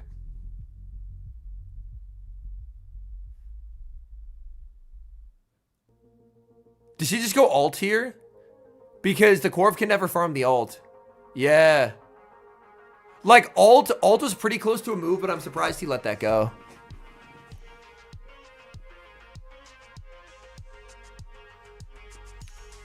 Yeah, I won't believe in the Vikings upset till the clock hits 0, chat. Someone tell me when the clock hits 0. Yo, what up, Josh? Welcome in. When the clock hits 0, I will believe. The Packers just lost. Oh, this is already a great day. My goodness. Oh, it's a tie! That is, oh my God. That's such an insane game from Colin just for that to be a tie. My heart breaks for him, man. Fuck. Holy shit. My heart breaks for him. All that just to be no closer to winning sucks. Okay, but Fur into Corsola helps. Fur into Corsola helps. 6 turnovers for Indy versus the Steelers. Did Daniel Jones regressed? Oh, Corv getting shredded. Yeah, Corv gets put into a pine box by Altaria, man. You lost to the bar guy in GBL last night? Oh, yo, that's funny. Look at that. Payback doesn't even 2-shot.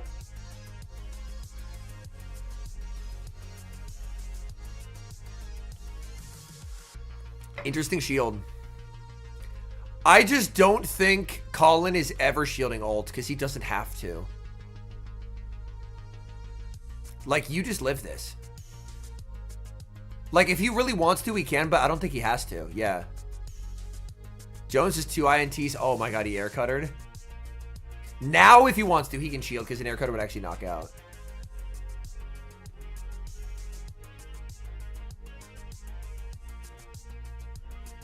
The Demon Lions getting cooked by JJ McCarthy would be cinema. I'd be so happy. I'd be so happy. Where did my happiness go? My happiness would be back.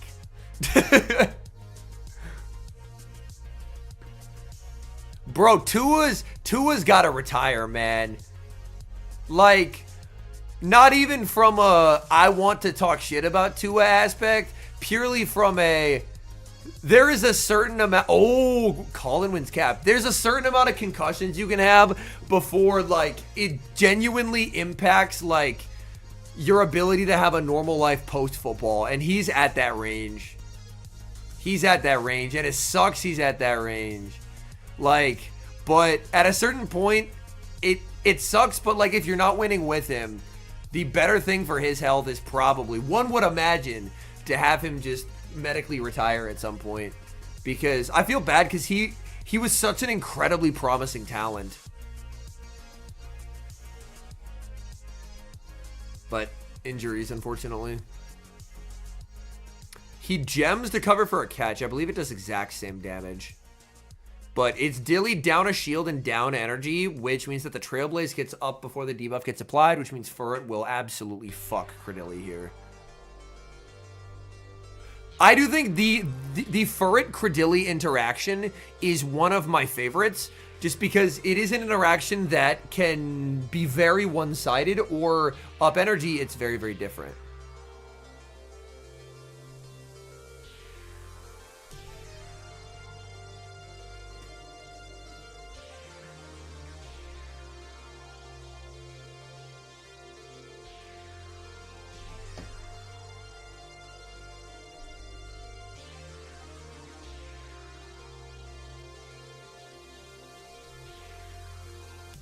All I need out of McCarthy at this point is flashes. He doesn't even need to be good, man. I just need him to show hope.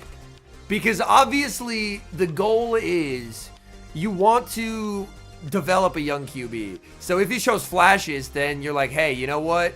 Maybe there can be something here. All right. Colin wins game 3, which is game 2. So I hope there's at least been flashes and that he can Because Kevin O'Connell's whole thing, and the reason why he held out JJ as long as he did, was he was like, JJ's hurt. Because his whole philosophy is like young quarterbacks get failed by their teams way more often than young quarterbacks' ability fails them.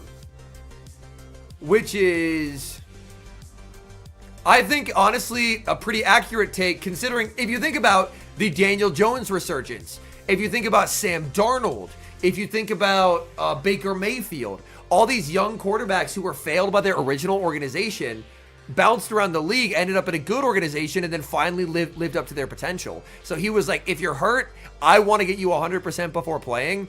And I'm very happy he did. This is going to be core of save switch, answered by the ult. Oh, he's going to chip first. Interesting. If he chips, does he Claude here, or does he still ult? Yeah, I'm happy to hear he has been playing well. Okay, he does go ult. That's, oh...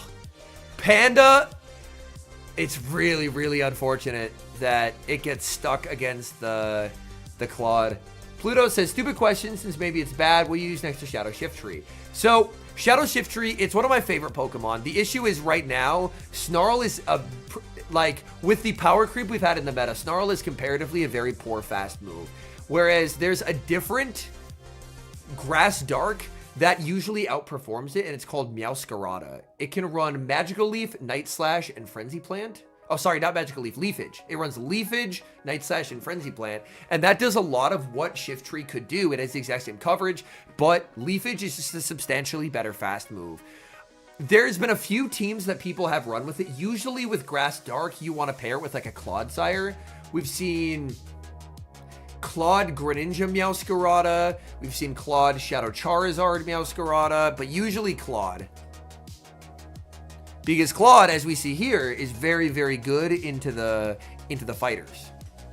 And it also has a resistance to bug, since that's something it's double weak to. So you could try that with Shiftry.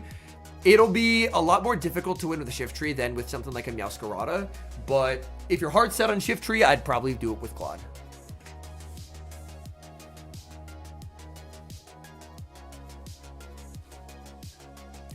I know the Asian battlers who competed in Brisbane all brought Drapion Harsh.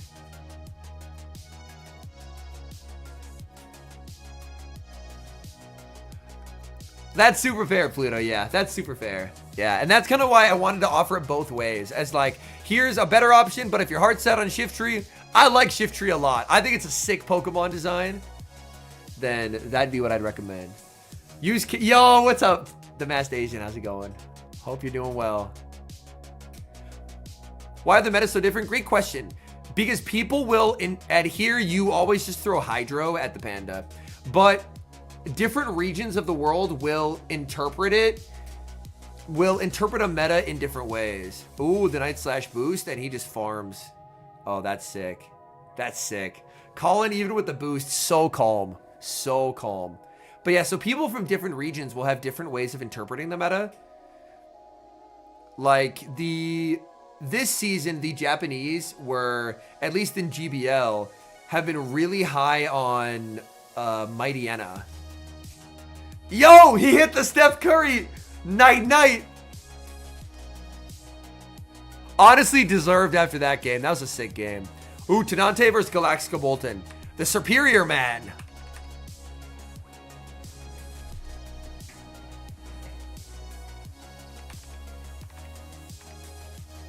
Oh, we got Malamar into the Tink. Oh, not where you want to be. Tenante could stay in his superpower. Oh, he's got the ult in the back. Yeah, he's got to stay in. Oh, he made a read, and unfortunately, it's backfiring here as the Tink lead calls out this particular line choice from Tenante. Tenante can still look to pivot Emp.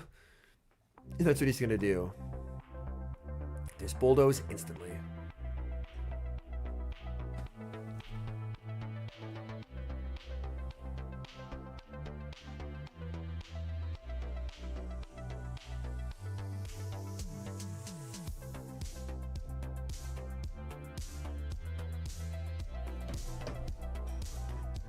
Had someone answer your pod with a Meowscarada? Oh no. Pathos is holy touchdown? Uh-oh, I'm worried.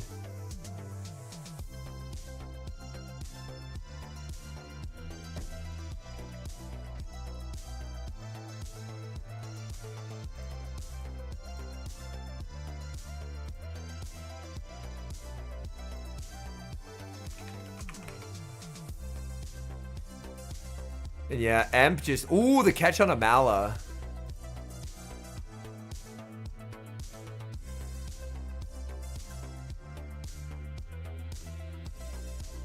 But in comes Tink. Yeah, and Tink can bulldoze here. Yeah. He is really trying to dance. He's really trying to dance his way out of this. But this is tough, man. Like, there's still shreds of Emp left.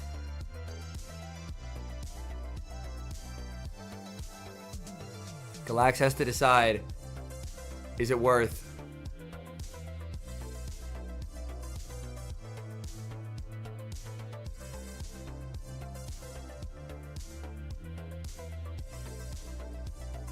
Yeah, and Corsola is not what you want to see there at all. That's, oh, that's very, very bad.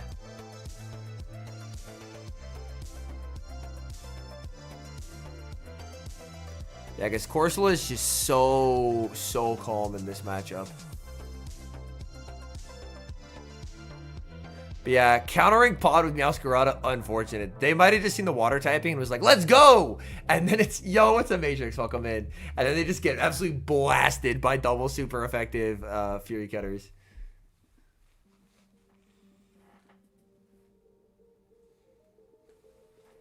Executor said game, so hopefully that means something good happened and the Vikings will win. Fingers crossed. I'm nervous. I'm very nervous. Fully expecting Ninja in the back? Gotcha. That makes sense. Yeah, it was like a heinously difficult line to try and play your way out of.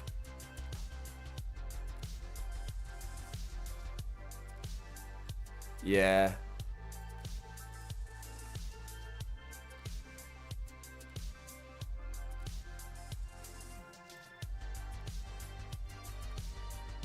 Yeah, the Vikings are going to win. Rah! Okay, someone tell me when the clock hits 0, please, and then I can celebrate fully.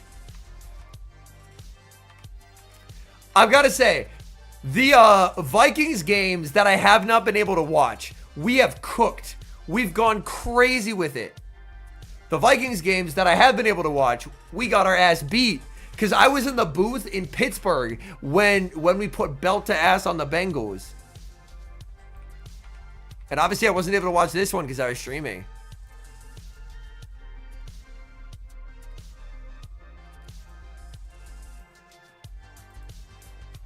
So Blastoise, it is still pretty strong, but people are more going with Empoleon just because Empoleon has incredibly good defensive resistances.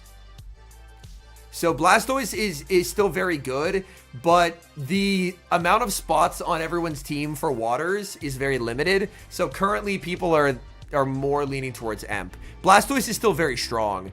It's just in this particular tournament, Pokemon like Emp and obviously we see Ninja are more ruling the day. Emp answered with ult, so that means you're the issue? I hope not. Well, the one thing is, I did get to watch the Bears game. I did actively watch the Bears game. And I got to see the comeback and then the touchdown run, and that was great. And then I was like, terrific. And then I watched the Falcons game, and everyone was hurt. JJ was hurt, and it was all awful. Getting cooked by Michael Penix. That was a tragic experience.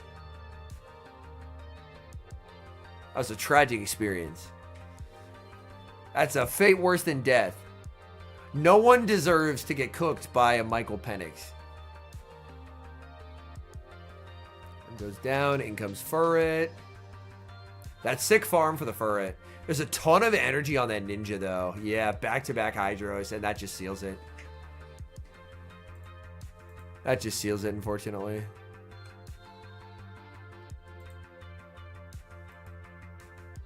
So, Dev, they use provided devices. Like, he lives, but not well enough. So, yeah, this is just a shield every time.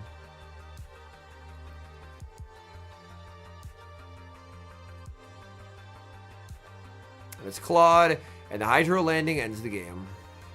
Because you land the Hydro and then just go Corsola. If you even want to get fancy, you can throw one shuriken and then switch. But it's a many paths to Rome situation where the Corsola is just GG because you can't do enough damage to it. Yeah. Unfortunately, I will not be able to come to Birmingham, but I will be watch partying it. I have not been watching much of the NFL this season, Patrick, outside of the Vikings. So honestly, I'm not in the know about the Niners. Other than I believe they're using not Brock Purdy and having good results. But I have not done a great job of keeping up with the other teams. Yo, winner semis, Boom versus Howie. This is going to be a good series. This is going to be a good series. I like when I speak on a subject to have it be a subject that I can know ball on. Vikings win final. Let's go, baby. Woo! Oh my goodness. It's Christmas. All right. Boom versus Howie. Now I just want to watch Vikings highlights. Fuck. Altaria into Steelix. That's the easiest way to get the stream fucking taken down. The NFL don't play about their copyright. The NFL will have my ass in the mines trying to pay off my debt to them. Yeah, I appreciate you asking because we were chatting ball. I just only know about the Vikings this season. I've been busy with a lot of IRL stuff. Yeah, Matrix. Yeah, Matrix knows. Yeah, I'm not playing around with the NFL's copyright. Heck no. Heck no. Again, even with like just perfect timing, even on a double switch, so it's out of sync.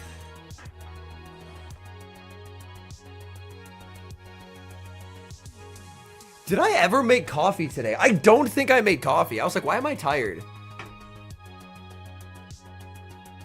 Yeah, I don't think I made coffee. Yo, chat. After this battle, is anyone gonna be mad if I leave for like 3 minutes to go like make some coffee in my coffee maker? I'll come back, I swear. I just need coffee. If we're getting through this, the after 2 switch, yeah, exactly, San Diego. That is such an insane level of pattern recognition. Fuming, I'd be mad, super mad. Go get caffeinated Gramps. God damn. I'm getting cooked. I'm getting cooked. Fuck.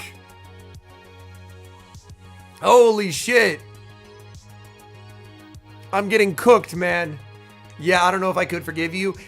You wouldn't be able to forgive me more if I wasn't able to finish the watch party. Because I fell asleep. You know what I did do? Yo. You know, also, another ball knowledge thing for San Diego. How you know a good player, they throw more trailblazes with their Florges. Like, 98% of players throw a chilling water there. Boom is not that 98%, and now he's boosted in this endgame, and look at the difference in chilling water damage. It is actually exceedingly impactful. Because the chilling lands, and even if he's able to apply a debuff now with a Rock Tomb, like, the fortress is getting shredded. Like, it's logical, San Diego, yes, but so many people throw the chilling water there. But it's part of what separates Boom and makes him so incredibly good. Is he has such a good understanding of when to throw each move. Yeah, also Boom didn't throw to it exactly. And it's like, no one's gonna fault anyone for throwing on autopilot. It happens.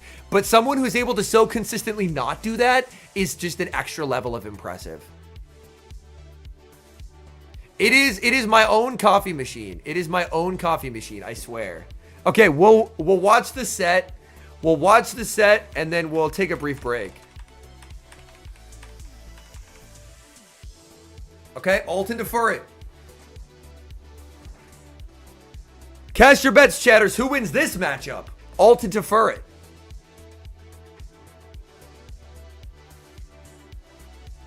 I don't play Florges. Yo, that's fair score.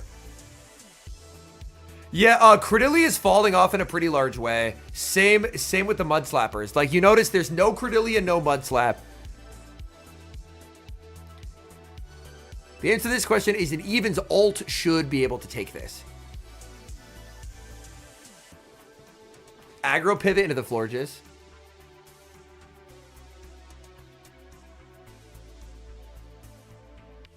My Charizard got carbinked earlier, the final boss. I blame you. I blame you. I did not want my Charizard to get carbinked. Yeah, I got binked in 4K on stream. It was tragic.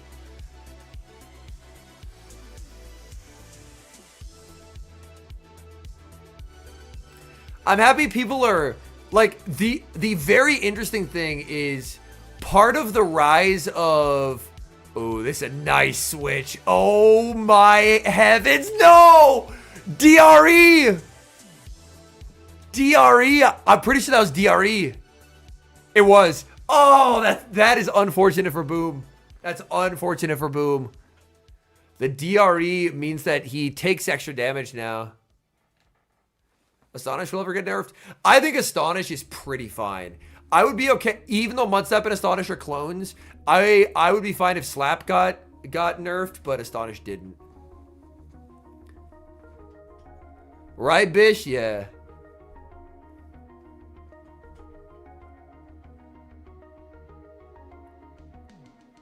Furret, lock the fuck in, buddy. Ooh, Sand Tomb. This is a mountain for fucking Furret to climb. Like, Furret's up shields, which is great, but it is definitely tough. I like the Swift play, because you actually need damage. You actually need damage, because the big worry is you can't out-damage things. He lets it go. It's just a Sand Tomb. Clock will be up soon so we can reset it. But there's the Furret. And that's why he had to let that go. He's shaking his head. He doesn't like it. He doesn't like it. He gets that farm down. Boom is all 3 Mons left. Everything is incredibly low. But Boom should be in a pretty nice spot.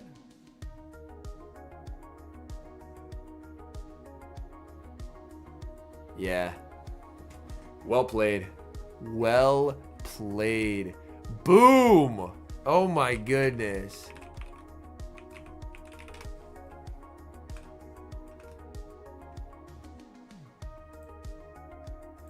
I gotta verify something real quick.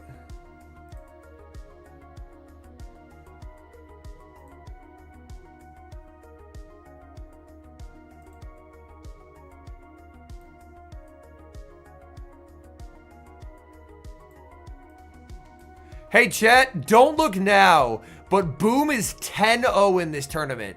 Boom has not dropped a single game. Not a single game has been dropped by Boom. That's actually nuts. Next up, we have PvP David and Palasha. All right, I'm going to go make my coffee, which means I'll be gone for like 2 minutes. So the plan is 2-3 minutes. We'll just rejoin at that point.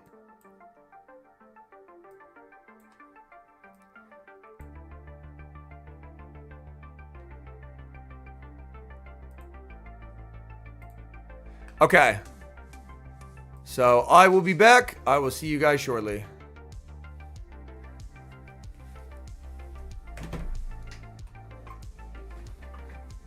Oh, I should refill my water too.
Yo, we're back.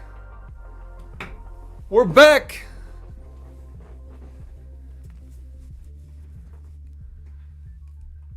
Oh, shit. I turned off my headphones.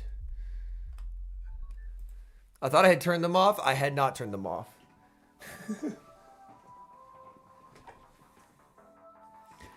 Okay, yeah. We are so back.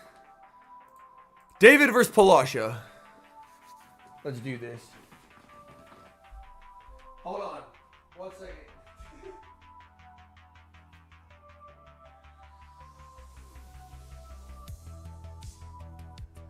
Man says we're back, immediately lies.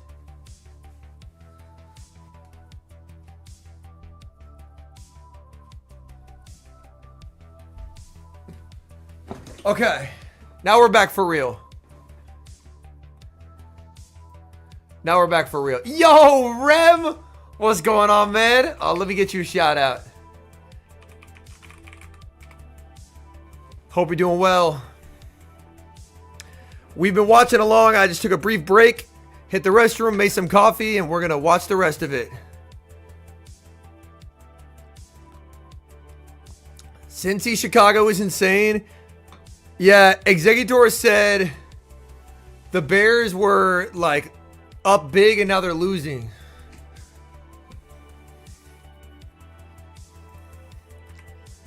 Okay, here we go. Florges into Fortress. Not where Florges wants to be. Yeah, we have...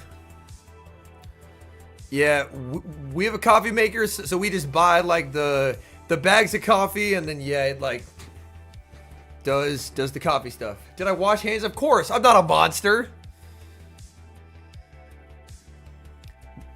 No dart tricks, but there is a Shadow Gyarados, Ken. There is a Shadow Gyarados.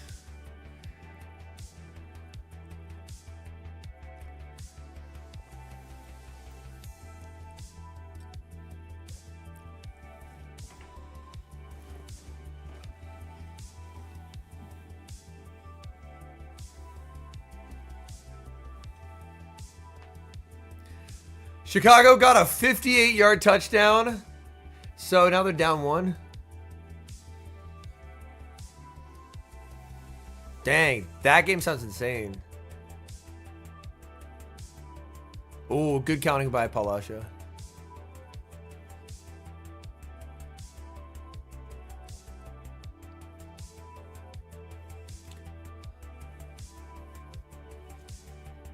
Oh, 58-yard TD to win. Okay, gotcha. Oh, that's funny, Burger. Hey, well, I appreciate you enjoying the content, man. Welcome in. We are watching the Gdansk Regionals. This is the winners semifinals. So the winner of this match is guaranteed a top 3 finish. I do frequently reference how cooked I am, because the answer is often a lot.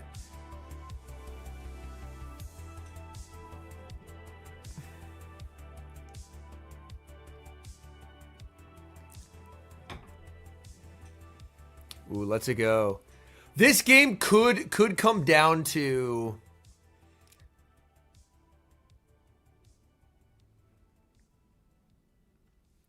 Does David go the Trailblaze route? If they have a bad Gary, you can Trailblaze farm them down in the 2s. But with the Swift landing, I think he's going to get fast moved down first. Yeah. Yo, that's awesome, Sam. Welcome in.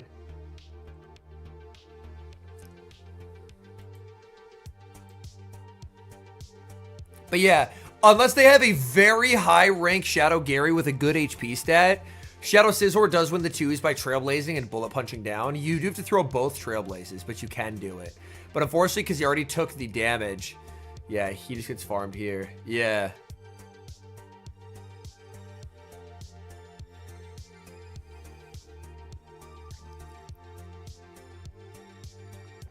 Does the Sucker Punch KO? Oh, it just doesn't. By the narrowest of margins. Game 1 to Palasha. Either way, it's guaranteed that there is going to be, in winners finals, a Florges, a Stunfisk, and a, what's the third? A Furret. Yeah, right, Matrix? That health bar took a vacation. It was out of here. Furret to Florges. Nicely for David. The interesting tech that I learned about this matchup is a lot of the good players are trailblazing first. Because the thing to know is obviously we learn a lot of matchup information from playing the Go Battle League. But these trainers do hundreds of scrims, insane levels of practice to learn the matchups in and out, to check for like very specific like matchup tech things that they can learn and exploit in battle.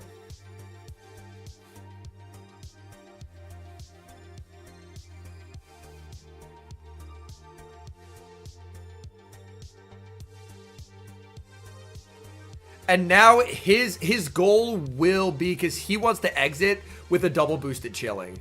Because this is annoying for anything on Palasha's team that could get brought in. Like, even if it's the Fort's going to take so much damage here. Like, look at this. There's a +2 chilling water. I assume Fort plus the Fairy Winds will be in the red after the next one lands. Oh, easily, yeah. And, like, that's insane value. At this point, do you hard switch? Just recognizing that once she lets it go, yes! Because you know it has to be the Gyarados. And you just trailblaze and farm it down. Oh my god, David is on one. David is on one. Because the moment she no-shields, her third Pokemon is known. You know it's the Gary every time.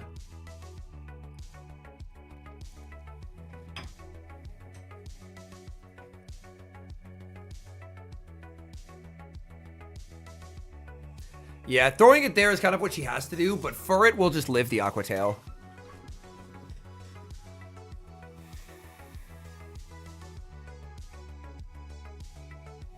He's waiting down timer.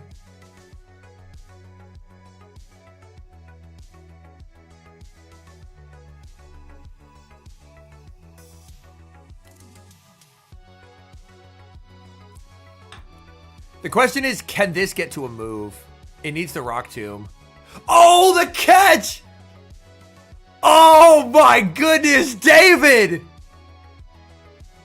David!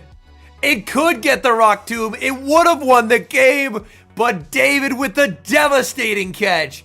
And he stays alive, and we're going to game number 3. My goodness. He's so locked in. As a reminder, the winner of this plays Boom. And Boom hasn't lost. He's 10-0. Here we go. Cradilly into the Florges. That's not what David's hoping to see. Save switch Scizor going to be answered with the Fort. Going for the Night Slash. Fort does take a lot of damage here. Obviously, the Bug Bites do quite a lot of damage back, but the Night Slash, it adds up quite a bit. No boost comes through for David. David continues the farm. Palasha looking for the knockout here, wanting to try and punish a no-shield, but David puts up the shield. That is a lot of turns. That's 17 turns of energy that go nowhere into the shield, and now this is where David can make things very uncomfortable. David is going to get to 2 Night Slashes before the move is reached, and that pressures Palasha into clicking no-shield. So Palasha is just going to get farmed down now. David is going to exit at -1, but exits with a charge attack loaded for that Gyarados. In comes the Gyarados. Gyarados is going to have a bit of a tough time into the Florges, but Gyarados' energy does go very far. So Gyarados will no-shield, but there's an aggressive pivot out. In comes the Florges. That's going to be answered with the Cradilly, because he has the Stunfisk in the back! Oh my! David playing ABA, switched in his only counter, but this is something I've mentioned on stream before. I believe the correct way to play an ABA is to switch in your only counter, stall, and then bait back out the problem Pokemon with your lead. Because he's now saved the Scizor. So he's going to be able to get good damage on the Dilly. Scizor can eventually get rid of it. And then it's Gyarados getting Thunder Shock down. Oh my goodness. David, the plays. In game 3, he said that Gyarados is too scary. I'm bringing my 2 best checks to it. The chilling water is reached. Is switch timer available for David? Can he land a bullet punch? Even just 1 bullet punch would be critical. Does Palasha make the read? Clock's up. Palasha predicts the switch out. Oh, but David stays in.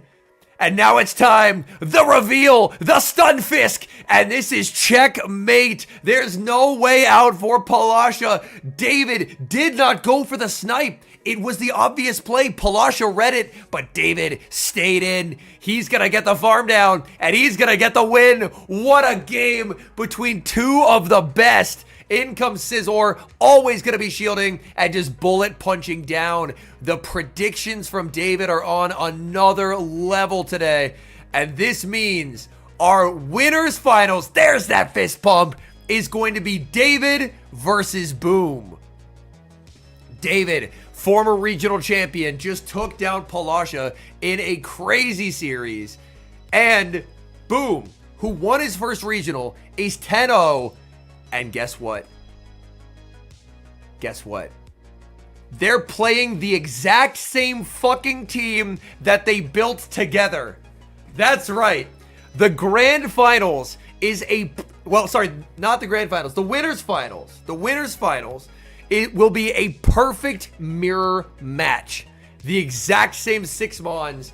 And these 2 trainers built this team together. So the mind games are going to be nuts. But for now, we go to the loser side of the bracket. Because we got a lot more games to go. We know the winners finals. But we're going to have to go through a lot of losers rounds to get to who is going to get to the losers finals. So Boom 20 is from Belgium, I believe. One of the Europeans in chat can correct me if that is inaccurate, but I believe he's from Belgium. So winners finals is before the grand finals. San Diego confirms. Now this right here, this matchup is why all the Empoleons are non-shadow. So Palasha just moves to losers. Catch attempt, unsuccessful. Empoleon banks all that energy and mirrors.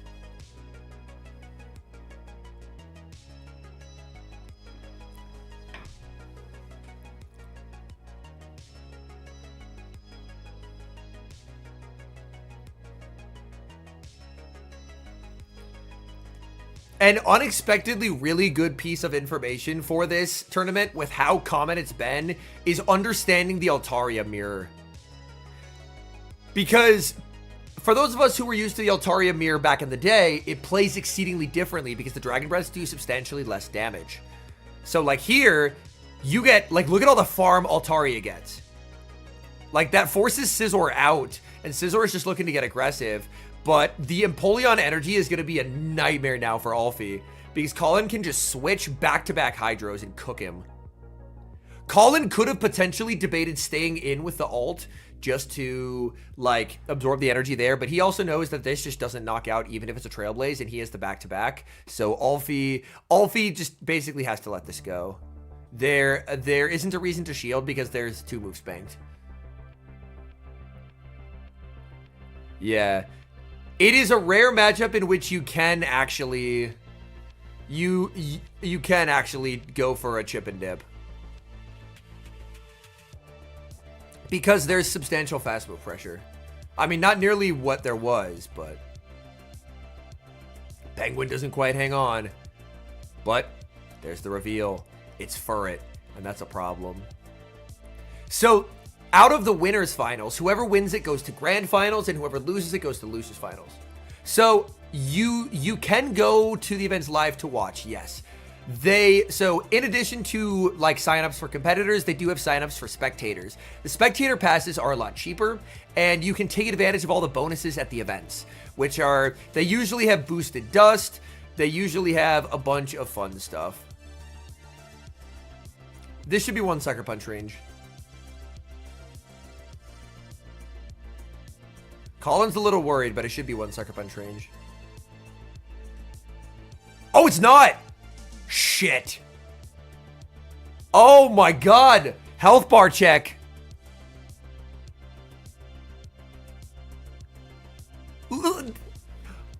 That health bar is empty. I swear to God, it's empty. Holy shit. Colin losing round 1 again. Making his life complicated. I go to Birmingham to watch? Nice. It's genuinely an exceedingly fun experience. Yeah, Matrix, it keeps happening. Clawed into ult. The thing to watch here is the ult getting the Dragon Breath breakpoint?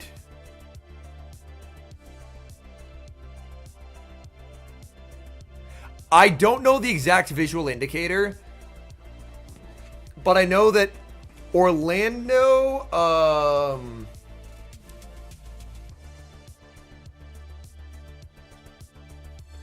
is that even a regional?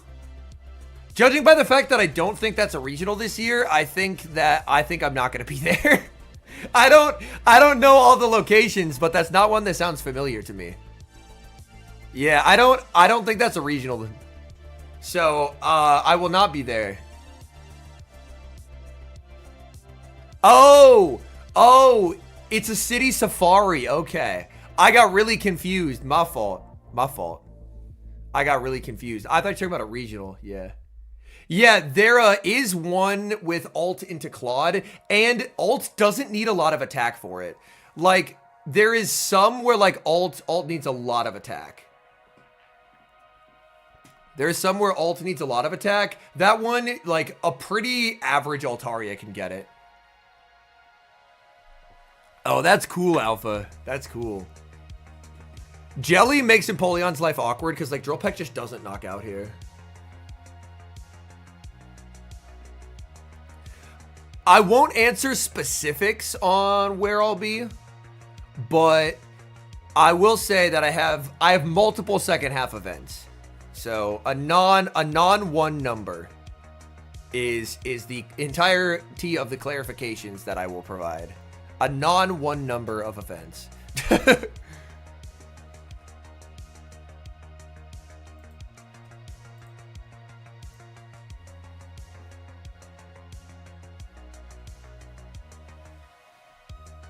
Which is really cool because each of the past several seasons, I had 2 total events. And so to have 2 events first half and have more second half means that clearly they like what I'm doing and they're bringing me back for more, which is very exciting. Because I'm very diligent in my preparation to try and be as prepared and as informed about matchups as I can be. And so to have it pay off is a very nice feeling.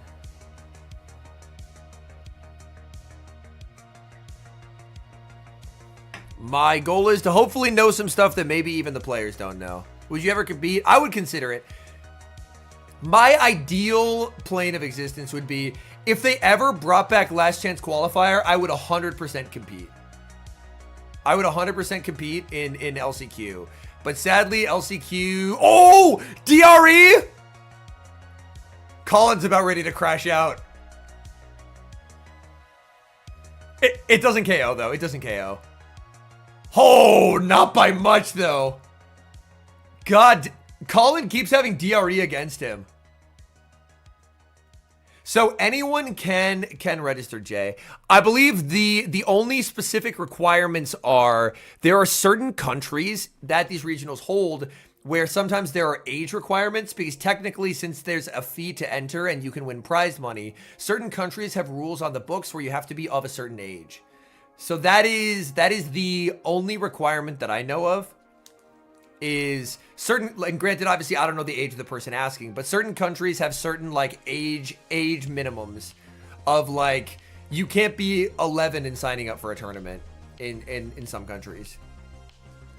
Hours you invest in this game daily, like I play my sets and like I record videos and whatnot, but I don't catch a lot of stuff. Like my time investment into this game is basically just the battling aspect of it.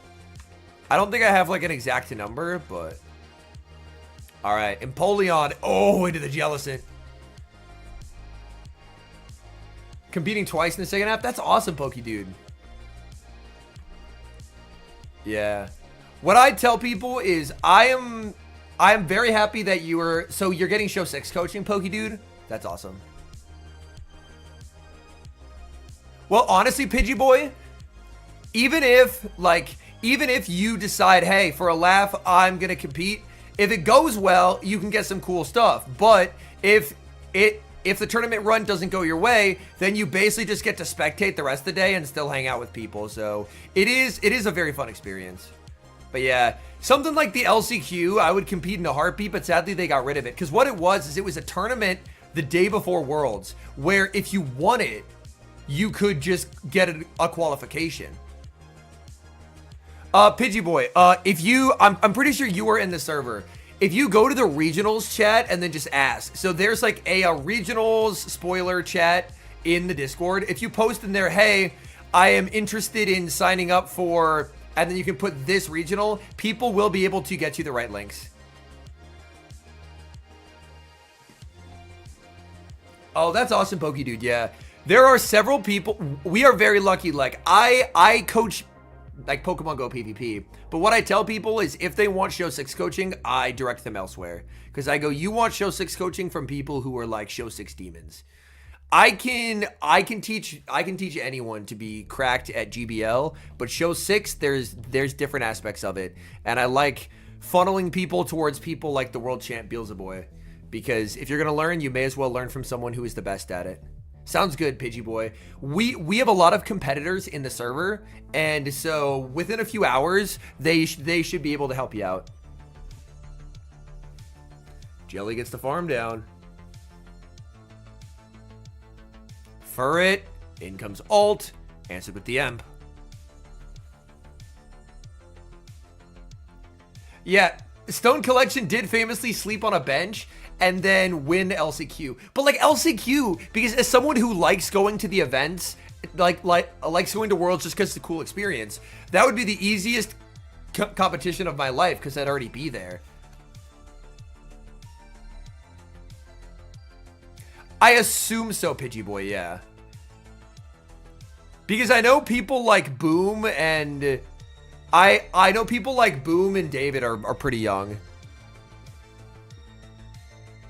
I believe so, Dev, yes. The goal is for that to stay. And then you just throw instantly with Emp? Yeah, because Emp wins cap.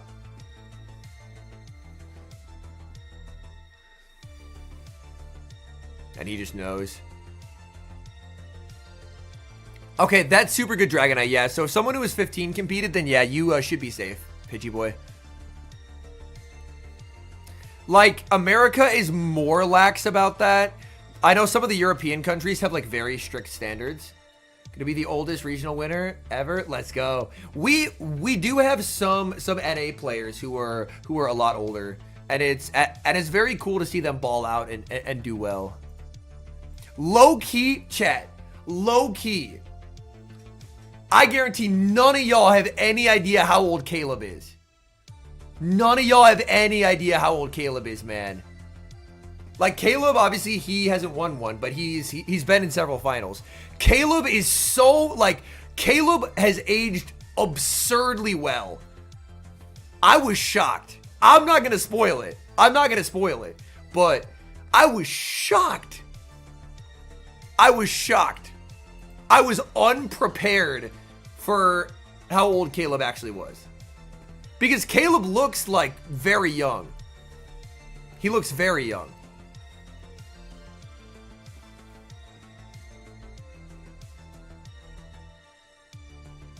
I thought Caleb was like younger than me, and I was mistaken. Ooh, this would be a great matchup. Stone versus Galax. Yo, what's up, Dr. Roast Beef? Oh my goodness. Yo, the doctor in the house. Yo, the doctor, when will we next see you at a tournament? Obviously, I can't specify where I'm gonna be. Yeah, I won't be in Vegas. But I have some events second half, so.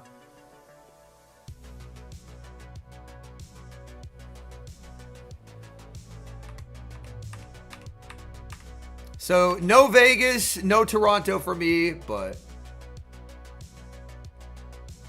Yeah, Jason's an amazing battler, Pokey Dude. Which, by the way, I'm gonna pause this for a second. Tink and a tink. Jason, Pokey Dude, did you know that Jason is also a world-class speedrunner in many games?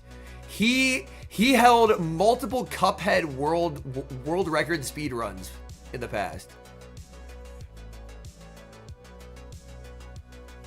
He's one of those people where if he applies himself to something, he's just good at it.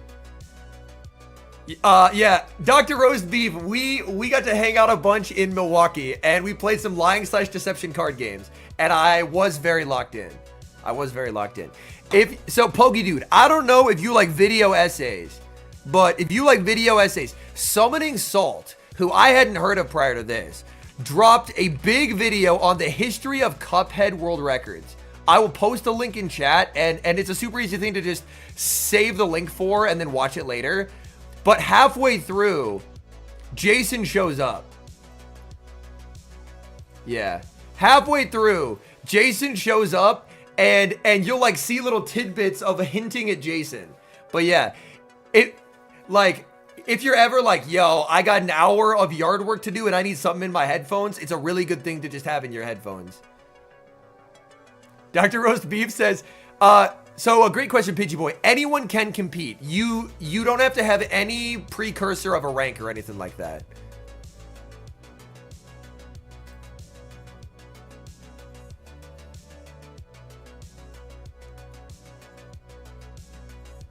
But yeah, I got to meet Jason in Pittsburgh, and it was one of the highlights of Pittsburgh for me. Because I have so much admiration for that man. He's kicked my ass in GBL so many times. It was really cool to meet him. Jason's a very busy man because he has a young family, so he is a very, very busy man. But I'm very grateful that he still gets to stream for us because it's very awesome. He was like the Volt Switch Fortress pioneer this season. So Galax got the debuff, Stone did not.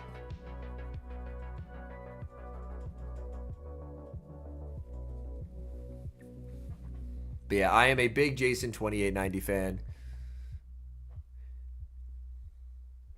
Another debuff. Oh, Max Prasad dev. Yeah, he's a very, very fun battler. I got to hang out with him quite a bit at Worlds, because obviously he doesn't live in my region, because he lives over in England. Because they don't fly me across the pond. Well, Alpha, the moment he stops winning with it is when I think he will give it up. But until that point, he'll just keep winning with it. That's the thing. Like, no one else can do shit with Superior. But he keeps winning with it. He keeps winning with it, man. He's brought Serp to like 9 straight tournaments.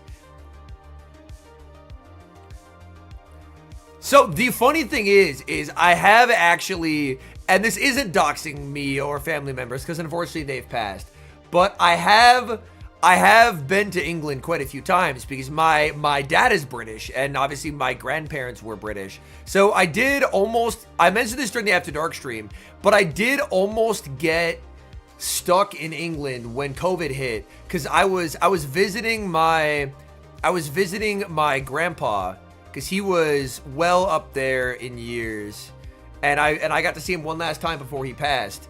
But that was on like the southern coast. Like I flew into England and then drove down to Bournemouth. Yes, laugh out loud. I was like, how am I gonna get home? And he's like, I don't fucking know. Not my problem. And I was scared. So Galax does the exact same. He does his bubble taps in a weird way so that he can do the same bubble motion no matter what charge attack it is. So you'll notice whether it's a, like, for a lot of them, he will have like this very weird pattern. And that's because he can cover the vast majority of them off of just one bubble swipe pattern. Bournemouth isn't that far from you. I love Bournemouth, man. Bournemouth is beautiful. Does he go for the catch? He doesn't. He did. Antarctic. I was unprepared. I was unprepared. Serp. Oh my goodness.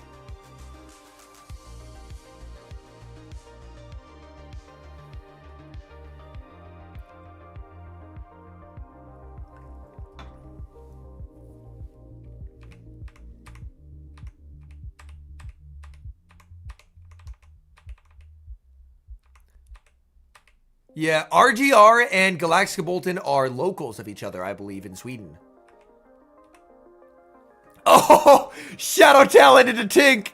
No! Gyarados up energy, about to be a criminal. Yeah.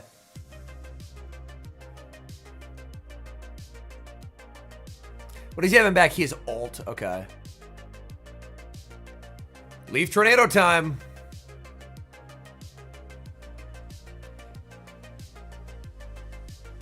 Yeah. Imagine you show up to their locals and they got RGR, David, and Galax at the same local tournament.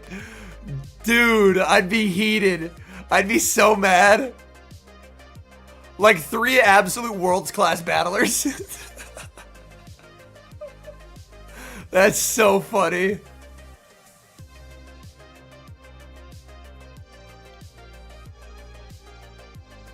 So Pidgey, you do have to register ahead of time, yes. Oh, Alpha, yeah. New Hampshire is beautiful. I do have family out there. I got to go to my cousin's wedding was over there, and just like driving through like Vermont to get to New Hampshire was unreal. Yeah, it's actually worth throwing the Flame Charge. Because ult into Fisk is such a cursed matchup as ult into zeros. And this just sets him up to where this is checkmate.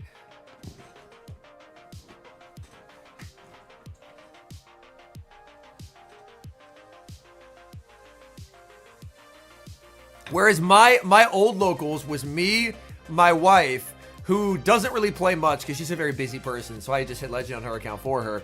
And then we would bribe 2 TCG players, so that way we would have the 4 needed to make an official cup. We'd just be like, yo. Oh, wow, Alpha.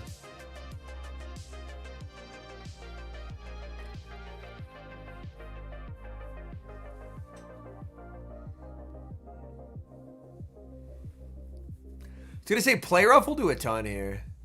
The West Midlands? Oh, nice. But yeah. I haven't had my dad on stream in years. Because most of the time when they visit, I just don't stream. But he is like the most British man alive.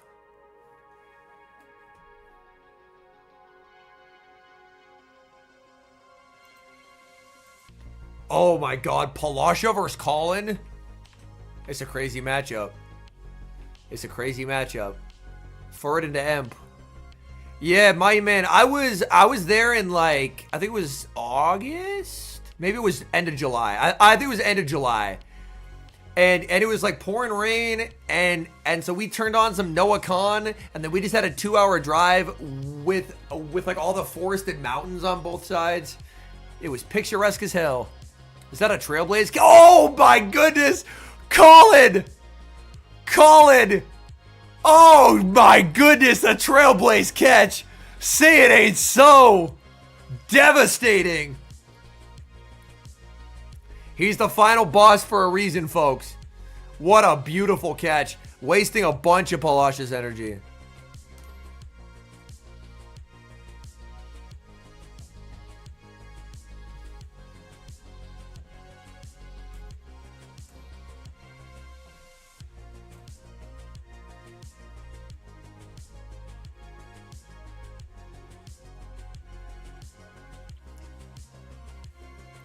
Wasting the energy definitely helps, but there's so much Gary energy now, which is scary.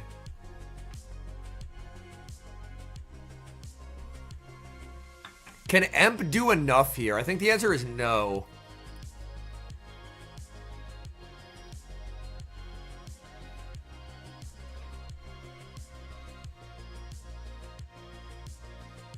Oh, tried for the swift catch. He doesn't let it happen. But the issue is, like, you have all the shields in the world, but Sand Tomb is going to make bug bites, like, uncomfortable. I actually don't know if it provides a bug bite breakpoint. I assume it does.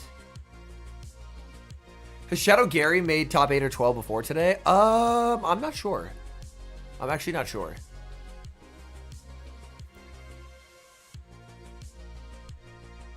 Oh, that health bar going down kind of fast.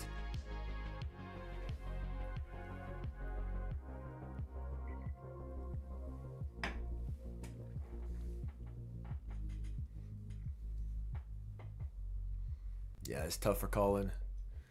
Do we see like a simul switch here of Paolo when he gets the move and Colin when he gets the like Paolo when she gets the move and Colin when he gets the move? No, they both stay.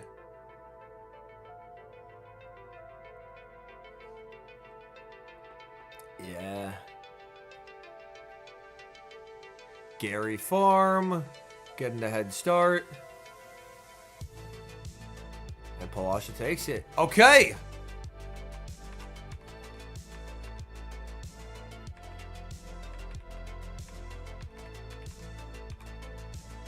Ooh, Claude and defer it.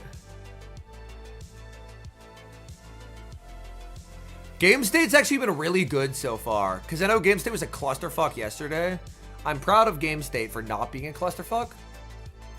Maybe they figured out that like the to have wired connection, you need to plug something in and have wires. Maybe they figured that out. Maybe they figured that out. And that's why it's been better.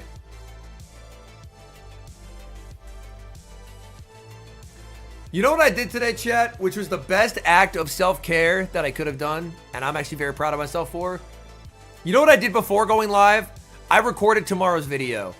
Because after streaming for a bunch of hours, it's obviously... Ooh, it comes to alt. Oh, she got a refund there. I recorded the video. Because normally I just go live... And then at the end of streaming for like 6 hours, I'm like, damn, I'm tired. I want food. And then I realized that I have to record and I'm like, fuck. And especially today, I'll have to record a more slice video and a main channel video, both. But I recorded the main channel, so I'll just have to do the more slice. The more slice is the more like extensive video. But ooh, that's a nice cap tie. How good's his counting? Does he know it's just the tail? Oh, God. They're so good. They're so good. It's insane. Brilliant cap tie from Palasha and a really nice understanding of energy from Colin.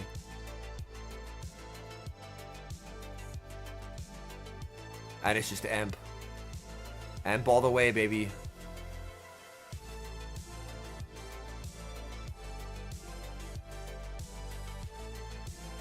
I do want to do Pokey Dude towards the end of the season. What is my record against both? I've had some very good games against both. I think my record, again, like, I definitely play Palasha more. But the important thing to remember is Go Battle League and Show 6 are very different. I would say I definitely play Palasha more. I've had some really sick games against her where I've outplayed, and she's had some really sick games where she's outplayed me. All right, he shields. Now she can Trailblaze. Does he catch another Trailblaze? No, he doesn't. She tried to read the catch, but he just stayed. But playing against, like, Palasha and Colin are both clearly better than me, but I like playing against people who are better than me because I can learn and get better, and that's part of why I've been able to... Because for those who joined the channel recently, for like the past 2 seasons, sorry, not the past 2 seasons, probably like the past year and a half to 2 years, I've been someone who's very consistently made it to page 1.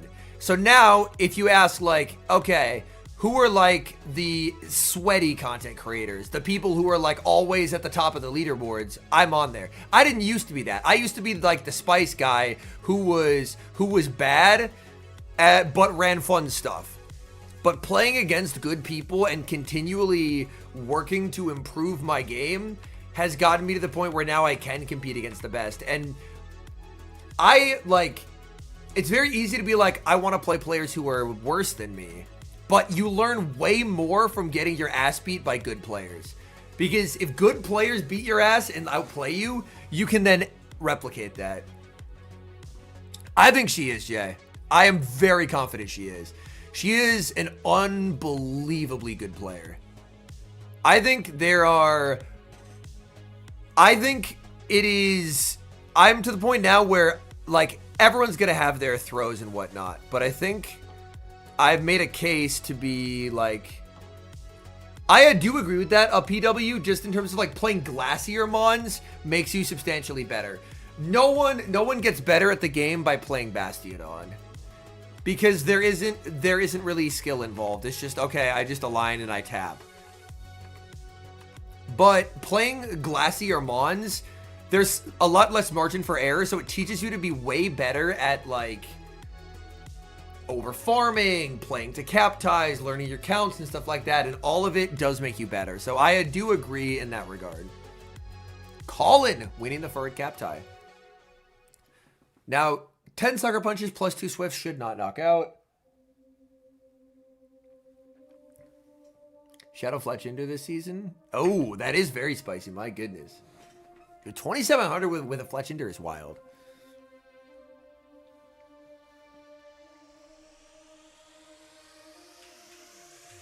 Oh, the amp catch.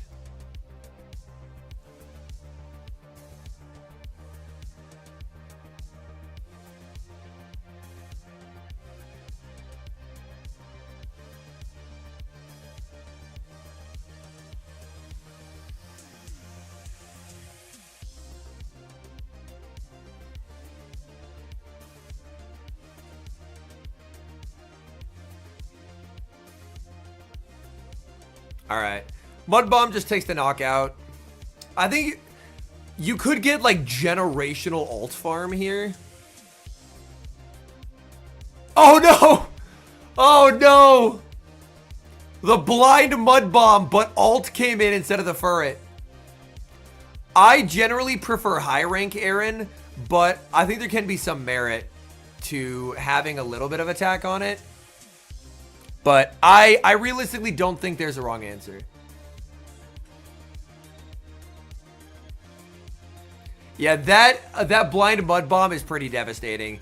That's you've been playing all day and then make a mistake, which happens. Here's a Swift.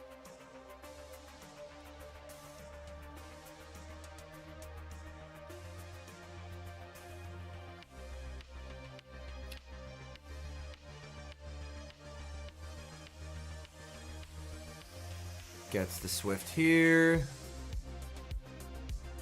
Desperately needs this farm down.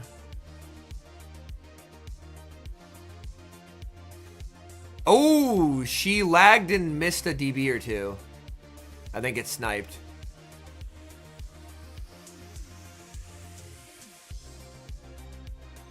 So that's our first instance of game bad that we've seen. It'll be interesting to see if they grant a rematch here. Because she very clearly lagged. But the question is like, does it materially impact the game? Because he had 2 shields. It is very exhausting, Harmony, yes. Like, the biggest thing about why people like Rise are able to win a tournament every season is because they have insane levels of mental toughness. Like, when it gets to a day 2, unless someone had a hero run, everyone should be good. But what makes a champion is mental toughness and being able to fight back against the insane levels of brain fry. And that is the difference maker. That is why, like, anytime there's a newer player in finals and a more experienced, the more experienced one is heavily favored. Just because they have the experience of, like, dealing with the mental fry.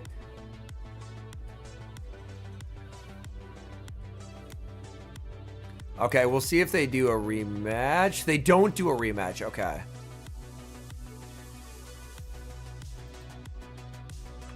All right, Galax versus Howie. This is for a medal, I believe. I think. So, I believe this is whoever loses will be tied for 5th. And then, oh, Greninja into Fort is so tough. Am I much of a cook? I am not, no. I have many gifts in this lifetime. That is not one of them.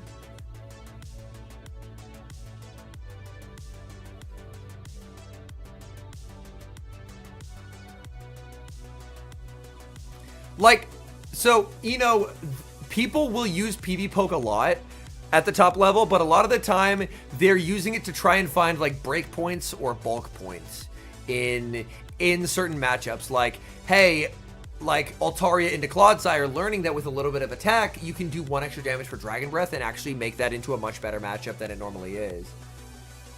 So they will use PV Poke, but not in the way that a lot of people typically will use it. Steelix is so dominant here.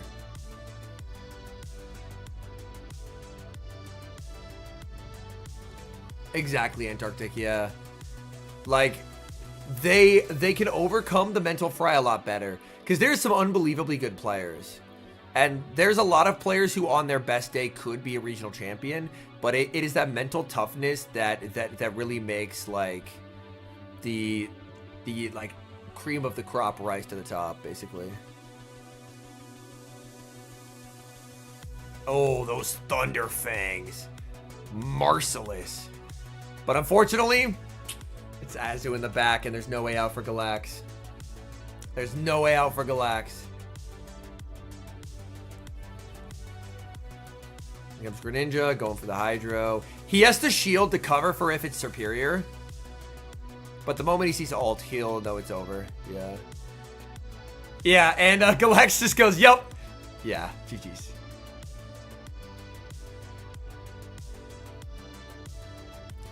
Interestingly enough, PokeDude, I think that because the meta is so wide this season, I think this is a season where comp matters a lot less than understanding the switch timer and understanding the matchups. Because people are hitting Legend with the weirdest shit. Someone hit Legend with Empoleon, Shadow Salamence, Shadow Scizor. Unfortunately, I'm pretty sure DBs do 1 damage juice, so it never has a prayer of flipping it. Because Azu just has bulk for days.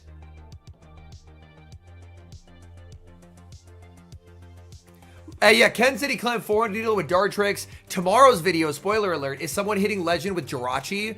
Like, I think comp matters substantially less this season. Yo, Pedaling Pianist just beat Jonkus, which pushed me to Legend for the first time in 3 seasons. Let's go! Let's go! Yo, YouTube chat, can we get some claps, some excitement for the Pedaling Pianist hitting Legend? Congratulations. That's a sick accomplishment. If you don't mind sharing, what team took you over the top, man? Because I know everyone is always looking for good teams. Yo, what's up, Shockwave? Welcome in. Huge W switch from Twitch to YouTube. Yo, let's go, Paul. I like being able to celebrate people's wins, man. It's a good feeling.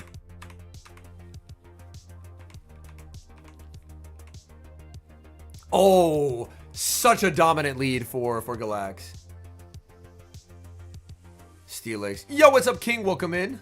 He said back to YouTube. Oh, shit. That means I missed the King message. Hello, King. Made a pot roast last night? Oh, you're cooking. Pangoro, Shadow Dusknoir, Clodsire. Ooh, that sounds like a fun team. Panda can really core break a lot of teams.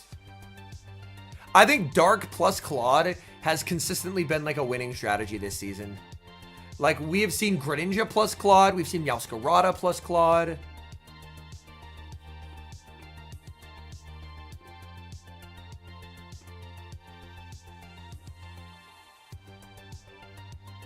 Steelix Crunch. There's the fort.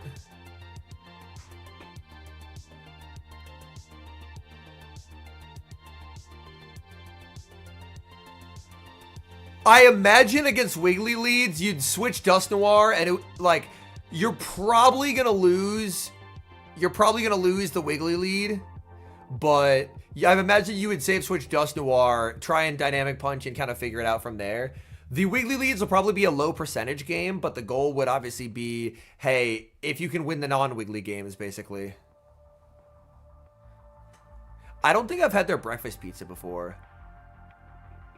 Ooh, undercharge to get farm, but it's tank that gets sick farm.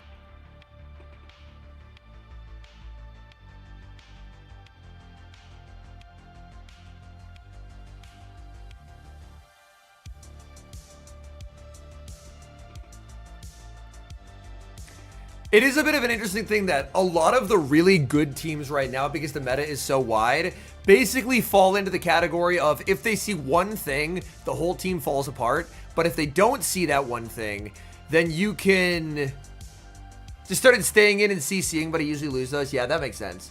Like, a lot of the strong teams currently are basically, there's going to be a mon or two that just blow you up. That if you see it, you're probably going to lose. But into most other things, it ends up being a really balanced and flexible team. So it's not perfect, but with the meta being very wide, you kind of have to pick a mon or two that you're just dead to. And then just win the rest of the games. Like today's video, we had amazing climbs and Weedle got to rank 1 in the world with a team that more or less auto loses to Basti lead or Shadow Annihilate lead. Yeah.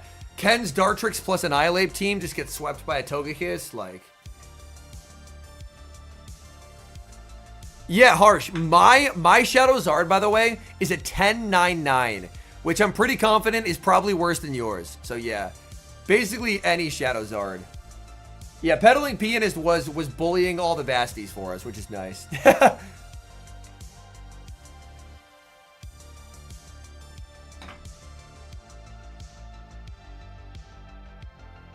yeah, Galax has it, so we're going to game 3. All right, coffee down. You expert yourself with the ABA Dark and Clodsire. Ooh, cool. Yeah, look how many DBs that takes. Just hit 1,000,000 dust. Oh, that's awesome.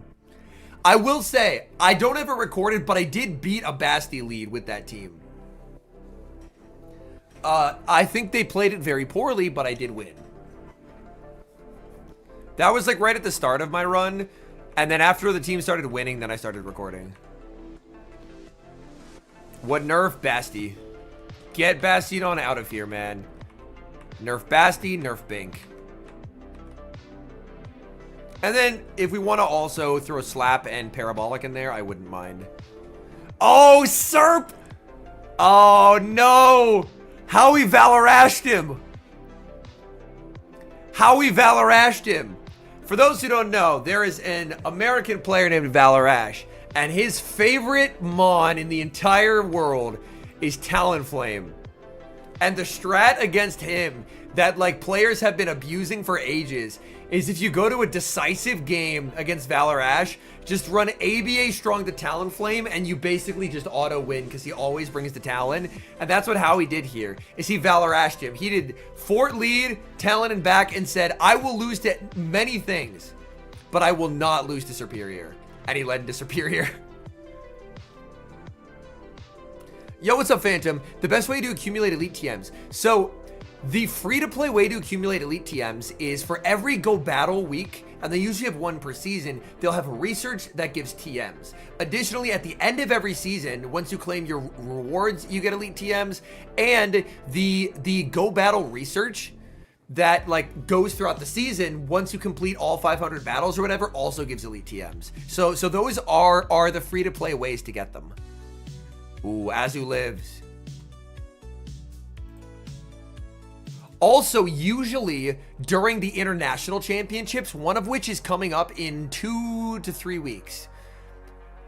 During the international championships, and I'll be streaming that as well, they have Twitch drops. So you can watch it and then usually get a free elite TM.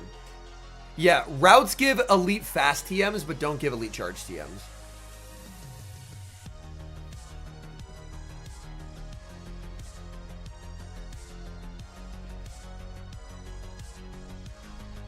Talon.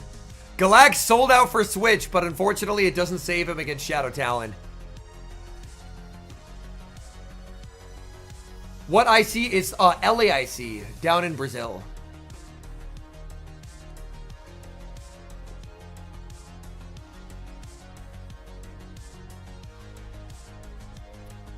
He debated flame charging. I mean, flame charging here is still fine because it should still knock out.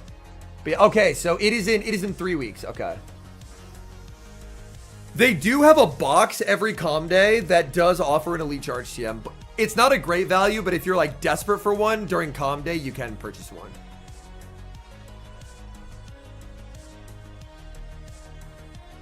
Serp just gets melted. Frenzy, I mean, you just shield and win because Corselet does never move. He lets it. This is my KO. Hold. Oh my god. Never mind, we're good. Fort has this. I got scared.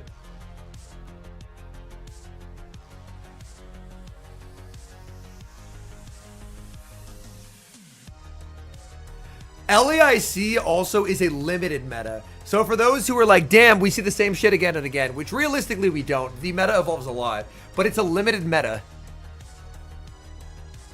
Howie gets debuffed. Howie gets his first medal. I'm very happy for Howie. I'm very happy. Howie's a brilliant player. Howie's a brilliant player. I'm very happy for Howie. Look at that. He's excited. Wait, Cam Little kicked a 68? Wait, isn't that the NFL record, Gecko? Isn't that the NFL record? Because his 70 was in preseason, so it didn't count. Yeah, absolutely, Jay. Yeah. If you're newer, Jay, are you in the Discord? My guess is you might not be, but I can get you the link. But if you have questions like that, we have a general chat in there. I will let you know. If you do end up joining the Discord, there's 3,000 people in there. So I'd recommend just muting notifications on basically everything. But it can be a good spot to just ask people for like, hey, I'm newer to the game. This is my, like, I'm curious how people get this kind of thing. All right, we're now in the top 4. Yeah, LAIC is basically just Dugong Guru, and then you can run whatever the fuck you want as a third. But Colin versus Howie, this will be a good one. Winner moves to losers finals. Empoleon at a Fortress. Great lead for Colin.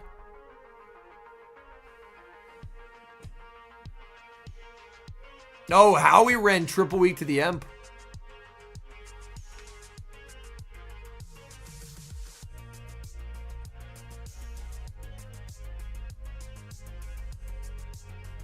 Oh, you're good. But yeah, I'll still throw the link in chat because I know the automated link is busted. So I'll throw the link in chat.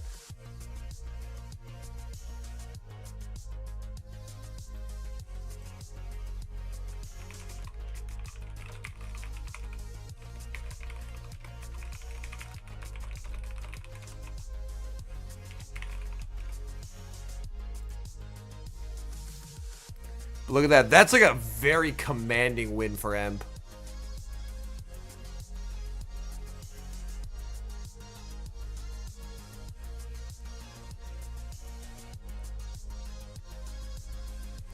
Yeah, that's huge Empoleon value. Does he make the read and go ult? Oh! He does! He does. God, he is nuts. He is nuts at this game. Yeah. Furret time, quickly! So this will be our final best of 3, and then from here on out, it'll be best of 5s. So it'll be, after this, it'll be winners finals, losers finals, and then grands, which could be 1 best of 5 or 2 best of 5s.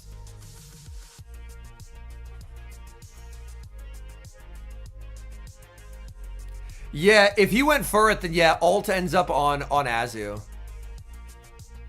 But here, it's a pretty safe read looking at what Howie has, because Howie could have in the back Azu, Dust Noir, Talon, or Steelix. And ult is pretty, like, ult has 1 catastrophic loss. There's, like, Furret has no catastrophic matchups there. So you always just save the Furret. That's the kind of read you can make in Show 6 because you have information about what could be in the back rather than in a blind format. Nice catch.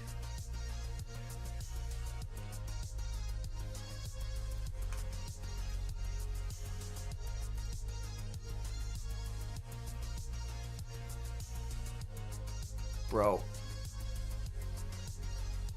My hair keeps wanting to be in my fucking face.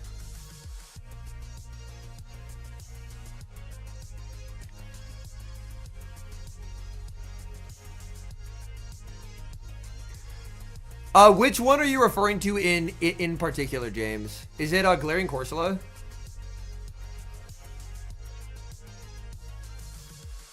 Because for Glaring Corsola, yeah, because it is egg locked, it is harder to get for sure. So trades are often the best way, but obviously if you don't have a local community, it does make trading quite a bit more difficult. The thing I'll say is, like, for some of them, like, Corsola is obviously very, very strong, but the good news is Corsola isn't, like, a requirement to have results.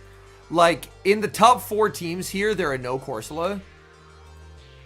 So that's one thing that I like compared to, like, a Lickitung meta, where Licky was essential, is stuff like Corsola. It's annoying that they haven't done a better job of making it more accessible.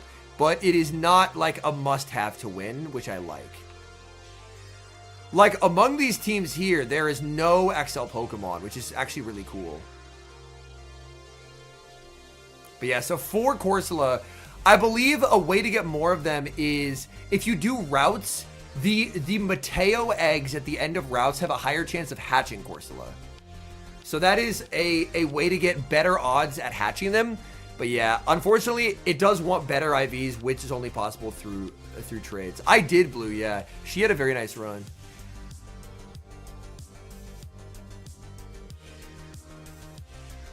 Yeah, Colin did win a game 1. We are very proud of him.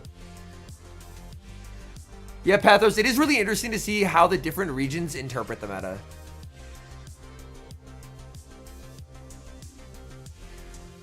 I think this is actually one of the more accessible metas we've had. Because if you look across Colin's team, Colin has 3 of 6 Comdaemons, no Shadows, a Credilli, a Furret, and an Altaria, and no XLs. Obviously, Howie has 3 Shadows and XL Azu. So Howie's is more inaccessible. But like a team like Colin's is like, just off of playing the Calm Days, it's pretty easy to get a lot of good Mons, which is really, really nice. Yeah, Shaco, I was really hoping for that. I feel like they repeatedly shoot themselves in the foot by not putting that in the wild.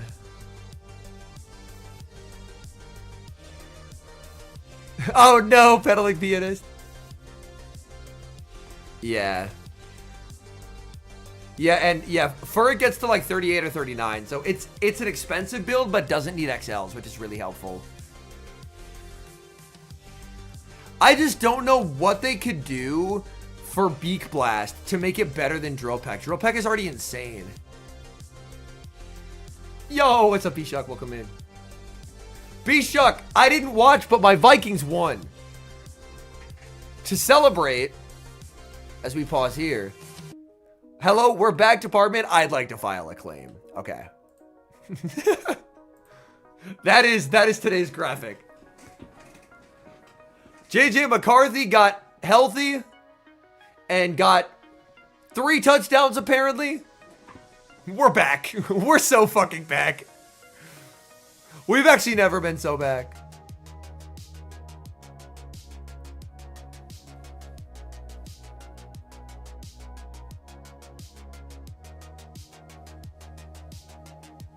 Oh, that's funny, B-Shuck. Yo, I heard he got hurt. Is he okay? Did he come back in the game? Like, is he good? Because someone in my chat said he got hurt, and I was like, oh, shit.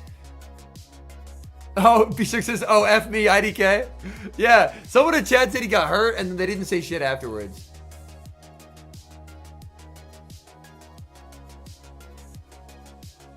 Yeah, and how he can't catch. Colin has him. So Colin advances to losers finals.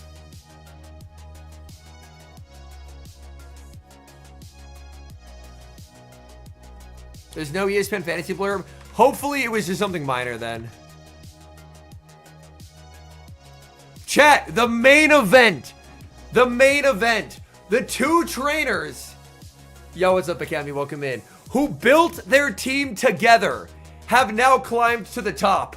Boom 20 won his first ever regional. He's undefeated. He's 10-0 versus David, former regional champion as well.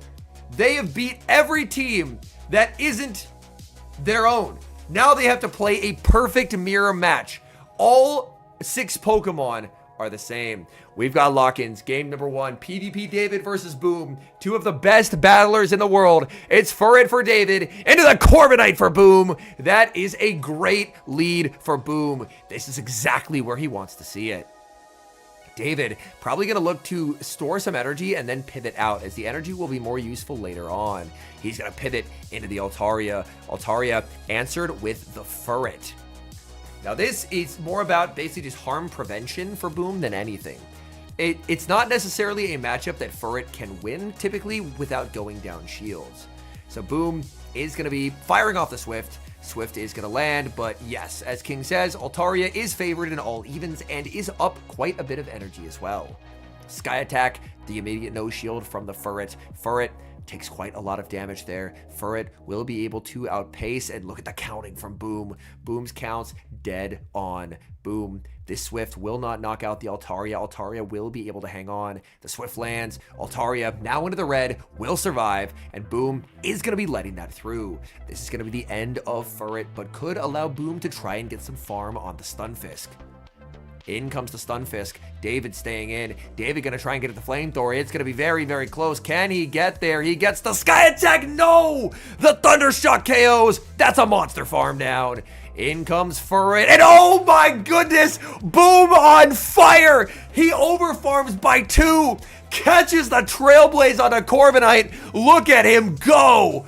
Sensational from Boom, wasting all that energy that David stored from earlier, and now Corviknight gets the Unleash Payback. Payback lands big damage onto the Furret. Furret is boosted. It's going to rebank, send in the Stunfisk, and for Boom, wasting that energy is absolutely critical.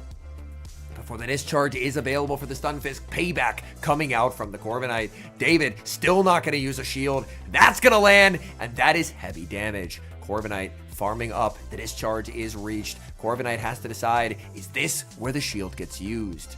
Honestly, this isn't Mud Bomb range, so I think shielding is the correct call from Boom.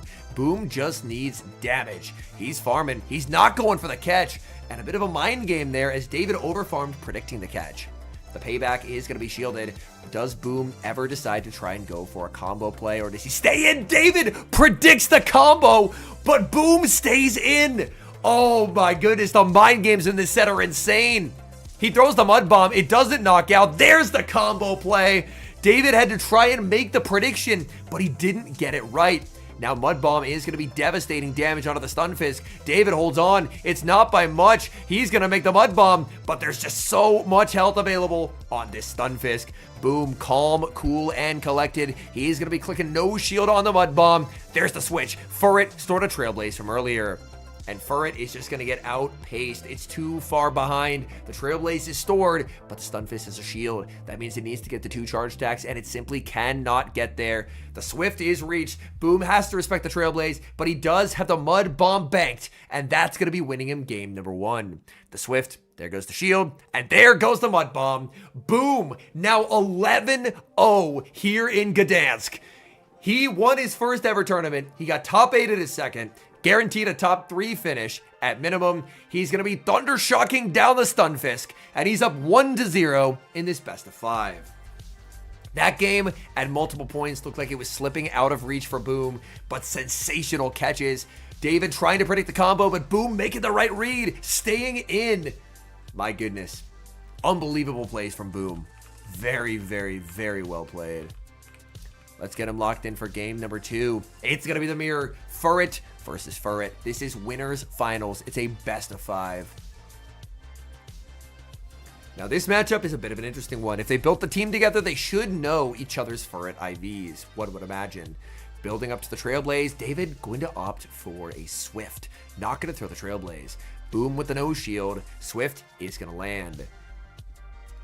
Boom going to opt for the Trailblaze. So Boom opting for the different play pattern. We know that 2 Swifts do not knock out, but will be getting the Furret for Boom very, very low. He's going to make this Swift, but Swift should fail the knockout here. And Furret, as long as this good IV, should survive one more and make it to the Swift. Swift is going to land. That's going to get his Furret deep into the red, but Boom's Furret hangs on. Oh my goodness. Colin is in losers finals, Jay. Swift takes the knockout and switches everything for Boom. In comes the Stun Fist. That's obviously going to be greeted by the Altaria, and that sets up Boom nicely. In comes the Florges, answered with the Scizor, and Scizor is off to the races. Scizor farming up a ton of energy, and it looks like Scizor can just fully farm this down. The Chilling Water is going to connect, and yeah, this is just a full farm down opportunity for Boom. So Boom, oh, a rare misplay from Boom, a miscount.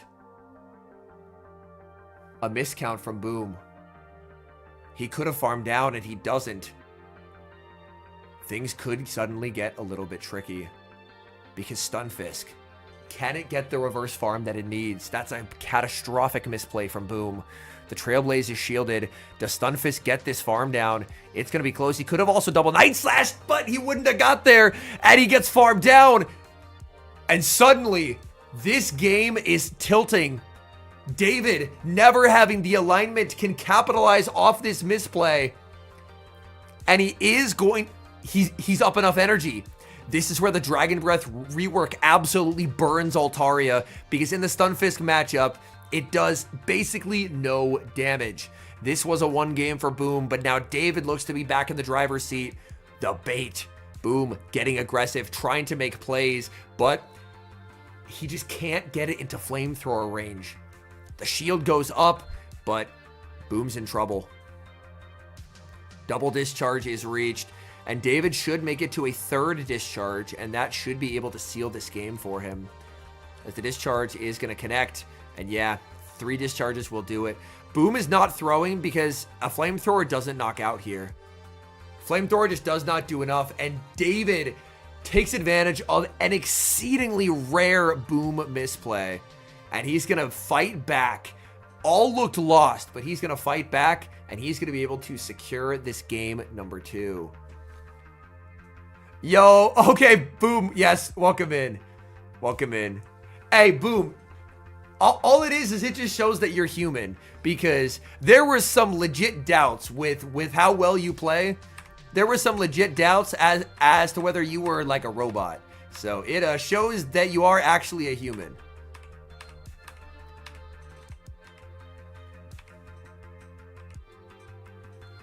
I am saying that his play is normally at such a technical level that it's basically perfection in many, many games.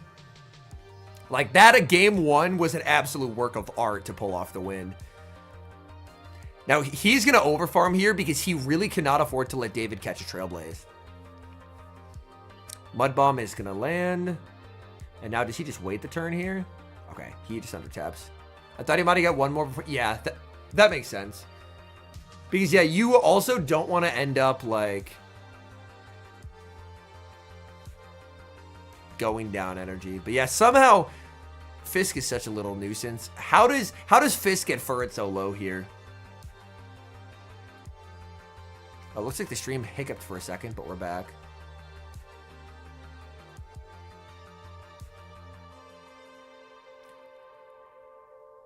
Also, the important thing to remember about this winners finals is if you had to list the 10 best battlers on the entire planet, a list without these two on it would just be a bad list. Oh, I like this play. Yes, get aggressive with the Scizor. This is really nice because this covers for, like, if it's core, if you want to be up energy. Obviously, if it's Florges, you just win anyway. If it's the Furret, then being up energy as well is very, very nice. So this aggressive play works for basically every potential third mon.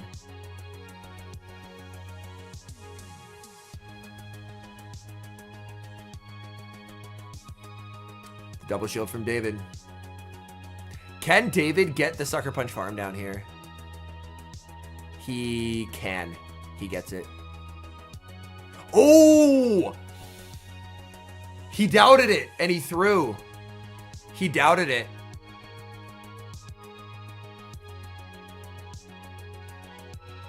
And it's ult in the back. Okay.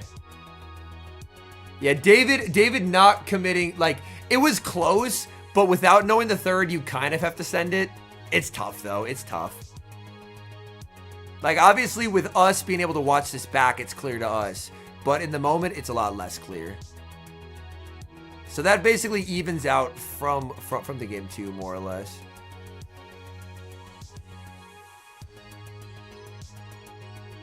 Yeah, just takes the knockout.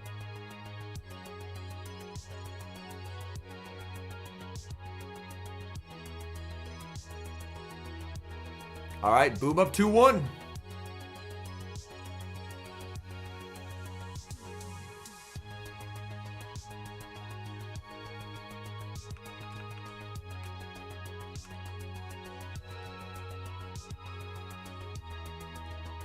Okay, we got Furret.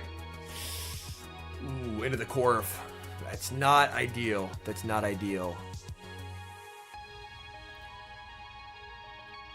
The issue is both things he could switch in have a pretty solid punish. So he goes Fisk, but yeah, Furret can do just fine here. And then Corv gets blown up by ult in the back. So this is looking really tough off of alignment. Yeah, it has to be kind of a crazy feeling to be like, yo, we built a team together and now it's just us left. That has to be a pretty crazy feeling.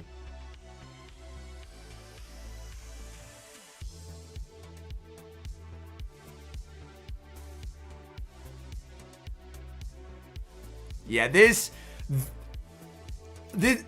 kind of just no way out at this point. There is kind of just no way out. The Fisk isn't far enough ahead to make things weird. Everyone, like, all that would do would get me in an insane amount of trouble, Phenom. Discharge to cover a catch. That would just get me in trouble. People would be mad that I left them off. Gets the catch on Corv. So he's doing what he can. But unfortunately, there is, like, a very hard Corv punish in the back. Like, if it's Florges or Scizor, it's more playable, but it's ult, so he just gets blown up.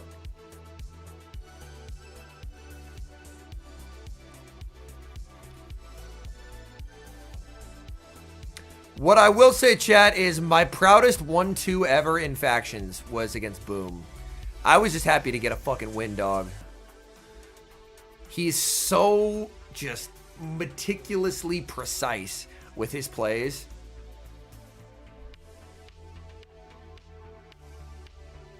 And he can't get the second one, yeah.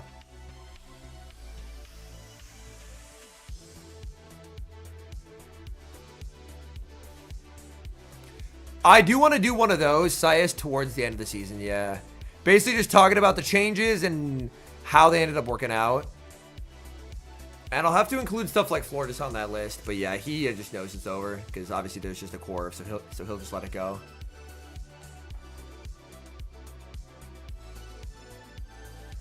Game number 5. But this means that Boom had been undefeated up till this point. But he's now taken 2 losses.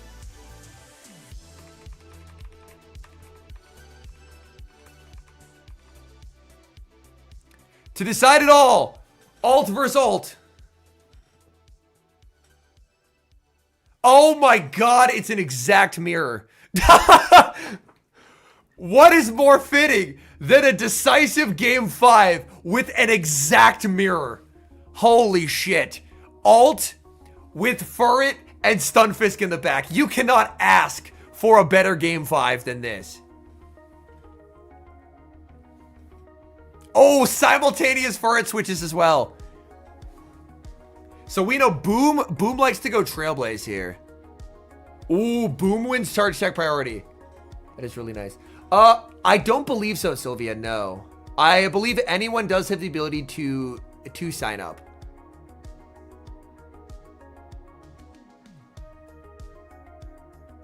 Hey, you're good. I imagine it's very late at night over there. David shielded, which is interesting, but he'll get the boosted Swift, which is really nice. Dog! They're coin flipping CMP too? This has to be a bit. This has to be a bit. Mirror teams, mirror lines, they're coin flipping CMP in the fucking Furret mirror. Are you kidding me? Oh my god. And he gets outpaced by like 1 turn here. Oh no, it's Cap. Oh, that sucks. Jesus Christ, man. That being Cap should win it for David.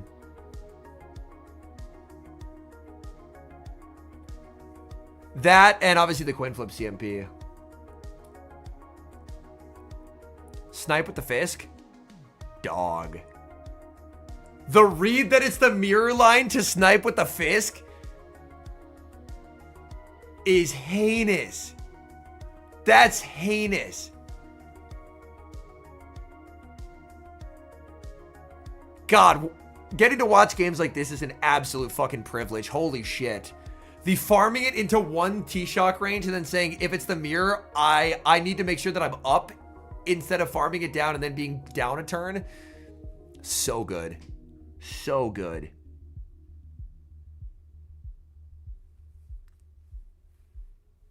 And then it's going to come down to a catch. Although Alt has energy, so I think David just wins anyway. Because Alt farmed up a bunch before switching. Oh, you guys knew it was a coin flip? That makes sense, because I imagine you guys probably scrimmed it. And David, yeah, just waits. David, my goodness.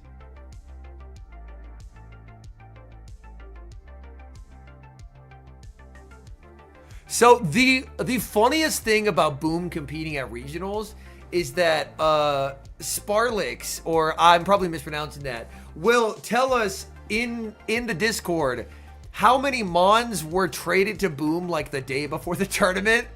Like, I think Sparlix said before the last tournament, it was a Galar Moltres. For this tournament, it was a Florges. A man shows up and then is like, yo, I've got a team. Who can get me the Mons? So and obviously you don't have to reveal IVs if you don't want to, but is the Florges like really cooked? Is the Florges like really cooked IVs?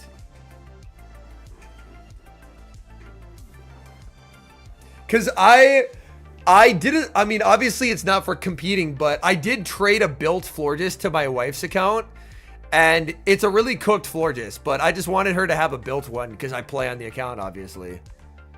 So I am slightly familiar with trying to navigate around a lack of PvP Pokemon.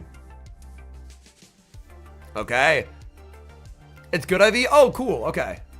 I'm glad that it worked out. So, in interviews, I believe Colin said he almost ran their team, but thought it was too weak to Credilli. So he chose this. However, this is like the most Scissorable team alive. So I think Boom is just going to play Scizor every single game. And then just be like, yo, I absolutely dare you to beat me. So Boom says he's 192 centimeters. I need to convert that to freedom units. Okay. I need to convert that to fucking freedom units right now. Holy shit, Boom is 6'3". Boom is 6'3". Damn. You have me by, hold on. I need to get the conversion the other way.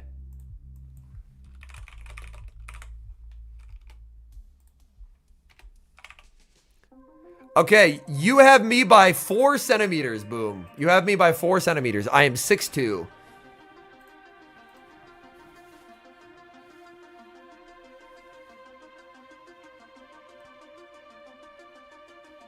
Okay, question for the Europeans in chat. Because I have to know if I'm alone in this. Did you expect Pokegains to be tall as shit? Low key, I thought Pokegains was gonna be like 5'2", and I met him and he was like 6 foot tall, and I was like, yo, shit, dude, let's go.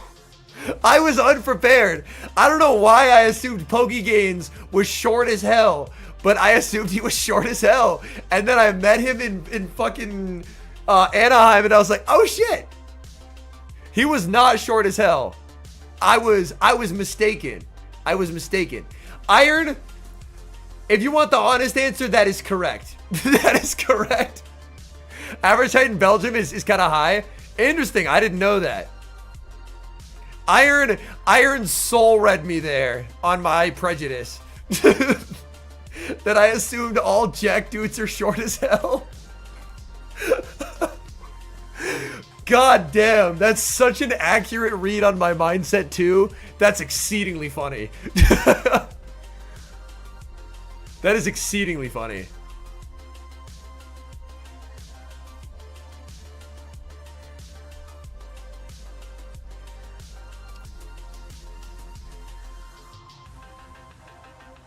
By boosting up here and boosting early, because he got a good energy lead on the Scizor, does boosted Night Slash actually knock out? I think it does. Because regular Night Slash you would live, but boosted Night Slash, I'm pretty sure this is just like knocking out. Yeah. And then it's just Cornelia in the back, so he auto wins. God. So my next question would be for Boom is with the team building process. From an outsider's perspective, it seems like the team is built to let you play Scizor. Is that the case, or did that just end up being a happy accident? Because it really seems like there's not a lot people can do against Scizor with this team, because Scizor is really, really well supported.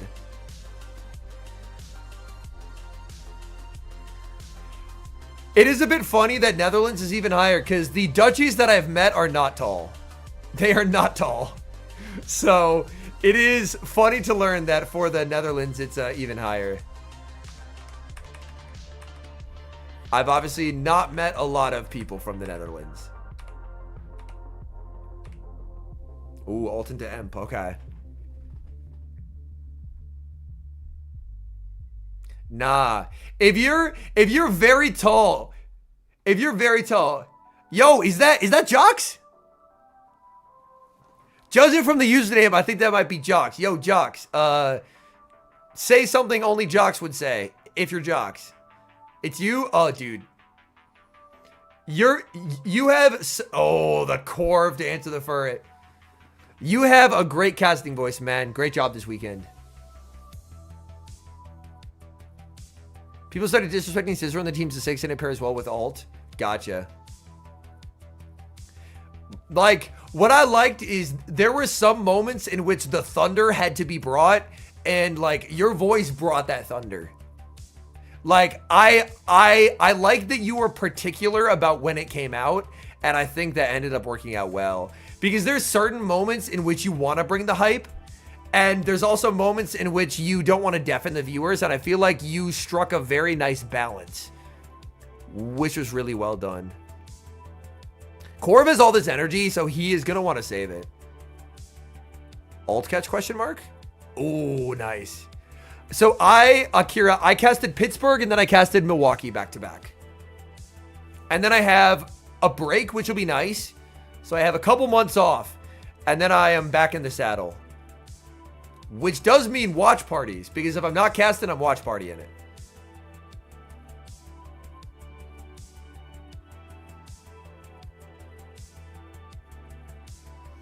Comes alt. Lack of DB damage hurts again as he gets the sky attack.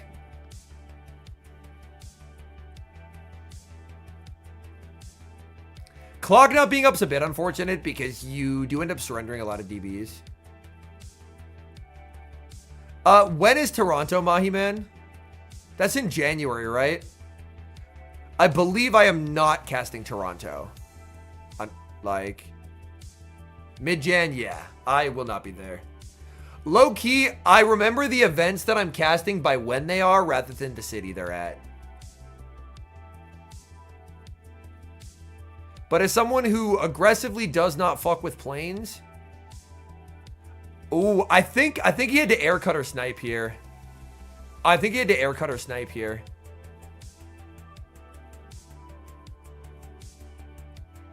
Yeah. Because he just pulls it off with Ferret, because this doesn't do enough damage.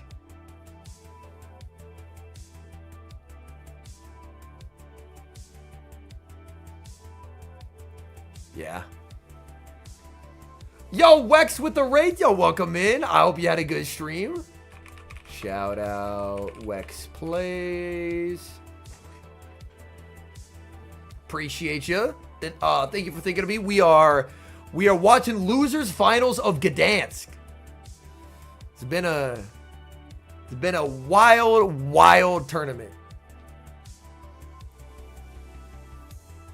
I misremember to defer it. HP. I thought it was in payback range. Oh, gotcha. That makes sense. Yeah, that I think is the toughest thing is with all the battling that's occurred is like a lot of these battlers, especially towards the end, can basically play out most scenarios more or less perfectly, but it is the mental fry that will get to you and cause misplays, and that's like the biggest difficult thing about these tournaments is overcoming that mental fry.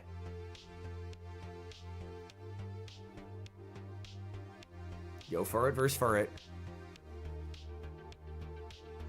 Oh, God. Scizor and back is again insane. Goes alt, and then Scizor time. Claude will be weird now. By doing this, he's basically committing to double shielding. He's basically committing to double shielding Scizor. Because if you're calling, you have high incentive as the ult to try and force both shields, but you can't really generate a lot of fast move damage because DB doesn't do much. Yeah, Dusclops has in large part been phased out.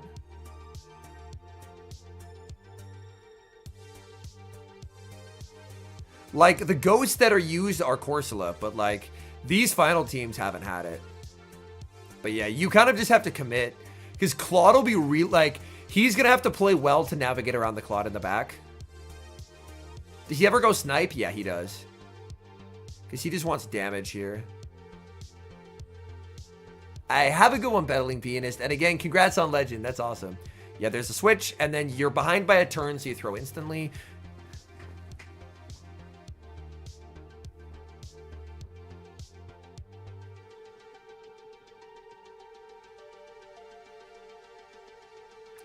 And he's just wanting to exit with residual energy. But the Claude will still be spooky. The way to beat the Claude here is you're going to have to throw the Swift and then instantly go Scizor. Because if Claude ever gets energy, he's so fucked. So, but the thing he doesn't have into it is fast move pressure. So he ends up throwing 1, so the Claude's on 2, but he has to go Scizor here. He absolutely has to go Scizor here. He does. He knows.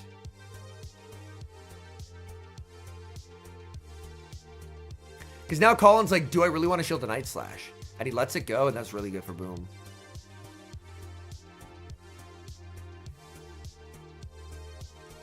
And not being able to farm down, so miserable for Colin.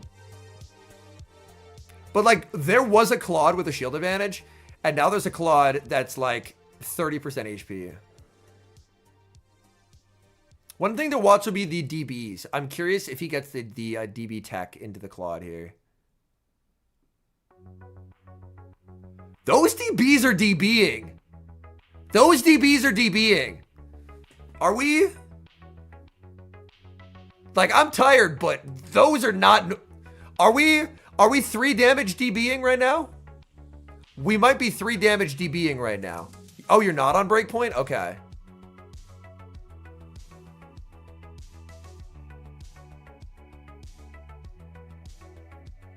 Oh, and he gets a catch.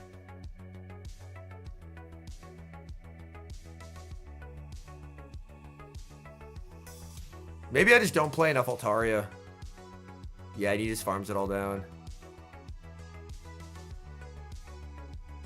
I was expecting the DBs to do less, because DB is really unimpressive, but the DBs... Okay, gotcha. That makes sense.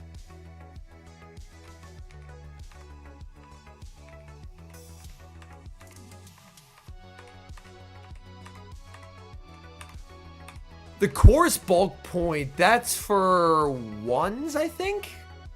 I'm trying to remember. After, God, how many hours have I been live? 4 hours of being live, I'm starting to feel the mental fry too. Okay, Scizor answered with Emp. That was a decently fast Emp swap. You can't get him up 2 bullet punches, and he didn't.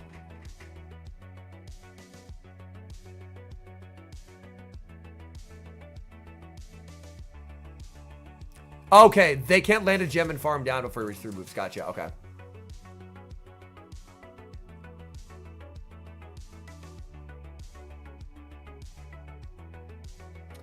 He farms up to bluff TB. Even if it's a TB at this point, I think Colin's safe to let it go, because it's the first TB that has to be respected.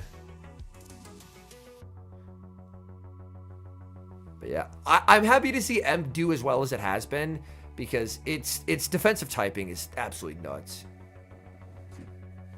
Ooh, tries the catch, does get the catch. I thought he didn't get it for a sec. Looked like Colin paused, but ended up throwing it anyway.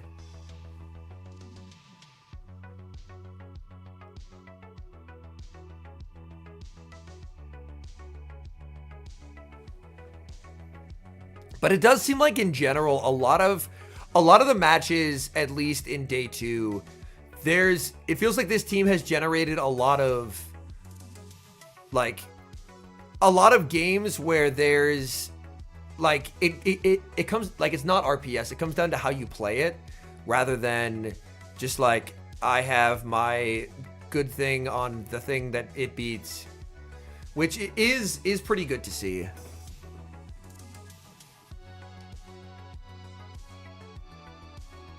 And now it's just core. Do you bank the Swift here? Yeah.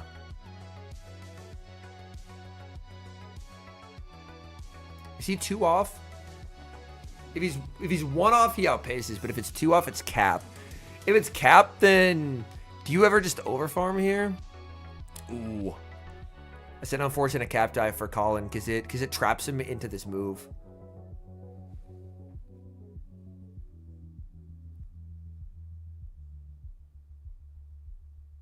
Yeah, it looks like Boom was a bit surprised there that it was cap.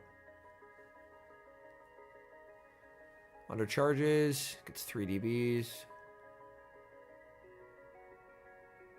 The Corviknight gets the payback. But yeah, this, like, alt takes paybacks pretty well, but I think it's just too low. Yeah. And then he just doesn't have the damage needed because, like, he kind of did what he could, but they're just like the cap tie really sunk him. The cap tie really sunk him because he needed to be able to outpace. He needed to be able to outpace.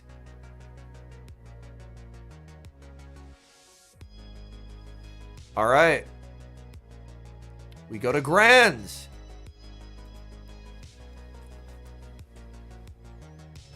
There's gonna be so. You know what this means, by the way? This team that they built, no matter who wins, this team that they built beat every other team in the tournament except itself. Because the only 2 people who can win are David and Boom. And Boom only lost to David, which means that this team beat every other team except itself. Madness.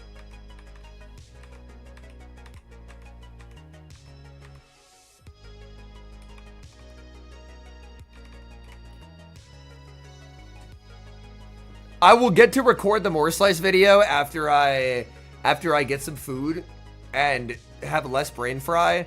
I am excited to make a more slice video because I think the lead up is going to be, you talk about the fact that they built a team together, you show earlier sets from each, and then you just show like the finals. Which, for those who don't know, because if you're here, you probably like Show 6 content. I have a second channel that is exclusively dedicated to like Show 6 content. I can grab a link if people are interested. I'll have to get a link. I don't advertise it on the main channel because I want it to grow on its own, but like the channel growth has been crazy. Like we're almost to 8K subscribers. The videos more often than not almost always outperform, so it covers a lot of Show 6 content and a lot of educational content. I probably should shout it out more than I do, but I do have it. So I'll throw a link in both the chats for those who are curious. Oh, that just did not. Okay. So if you're interested in Show 6 content, yo, what's up, Jay? I appreciate that. You can check it out. If Show 6 content really isn't your thing, that's fine. I won't get mad. It's very okay, because some people prefer GBL, some people prefer Show 6, some people like both. But the Show 6, I usually post once a week. And it's either Show 6 or educational content. Like, I cover a lot of tournament runs. I covered breaking down how you can use the new Switch timer to win better. I once did battle in a cave at 3200 elo. It is, in general, like, if it's not Show 6 or educational content, it's more like creative style content. It's just shit that I want to make that I don't really feel fits on my main channel.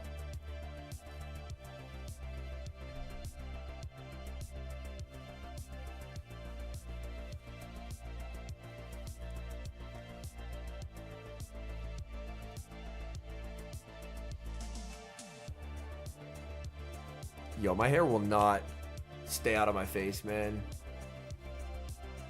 Need a fucking haircut. Cornfields GBL. I don't live by cornfields anymore. Goes Fisk, but he just banks all this energy and then goes alt just to absorb and wins. Yeah. Because alt, it's not a super fun Fisk matchup, but what alt can do is just eat 8 moves. Because Discharge is like the worst move in recorded human history.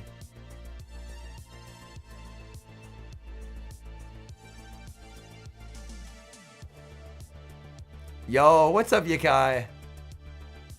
Yeah, like, this has been, like, one of the best, like, finals matches we've had, which is very cool. Yeah, NA people, stop running Basti. It's literally dog shit. I know y'all watched the finals of Milwaukee, in which Basti lost, like, 5 games in a row. It's actually trash in Show 6. Do not bring it. I will consider bringing that back at some point, Jay. I felt like it had kind of run its course, but I'm not opposed to bringing it back at some point. Especially during, there's like a month off between regionals, especially during that point. Ace, you can, but I promise it's genuinely just shit. It's genuinely just really bad. I don't think it's good.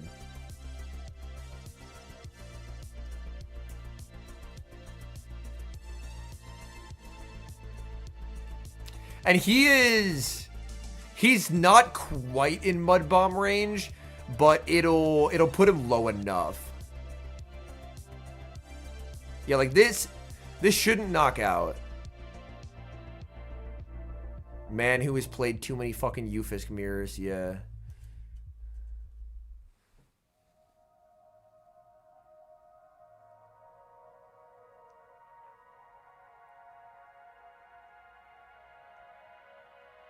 Yeah, and he just can't ever get enough.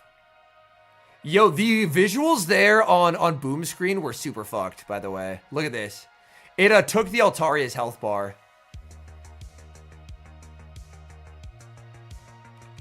It took the fucking Altaria's health bar. What the shit? That's super cooked. Like, it tells him a 0-turn swap is coming, but it also removes the information of how much damage it actually did. Okay, Furret versus Furret. We saw this as a coin flip. Boom just goes for the extra. So David likes the double Swift route, whereas Boom has done Trailblaze into Swift.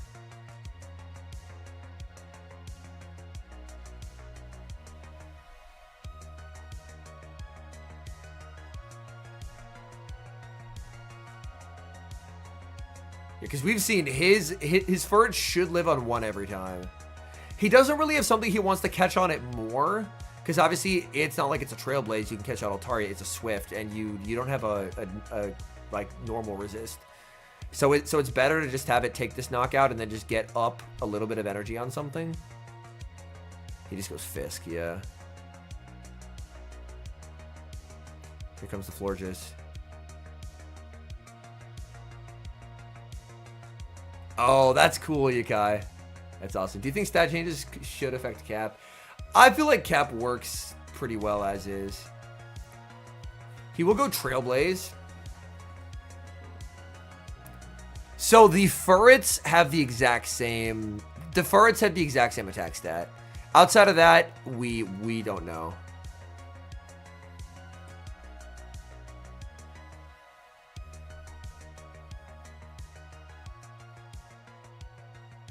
But what I do know is getting to watch people who are this good play is an absolute treat. Like, it's so nice. It's so nice.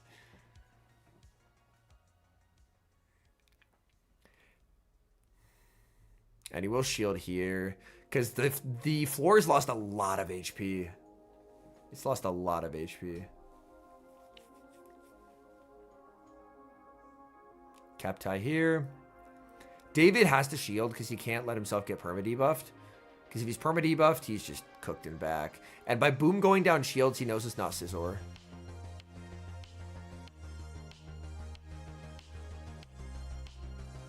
He's very heavily debuffed. Mud Bomb does nothing. Can floor hang on here? It just does. Alright, chatters. Remember when I asked you earlier, who wins the Stunfisk versus Altaria Zeros? Well, we're about to find out. YouTube chat said Altaria. Twitch chat said Stunfisk. The winner of this game will be decided on who wins the Zero Protect Shield scenario. Will it be the bird? Or will it be the Fisk?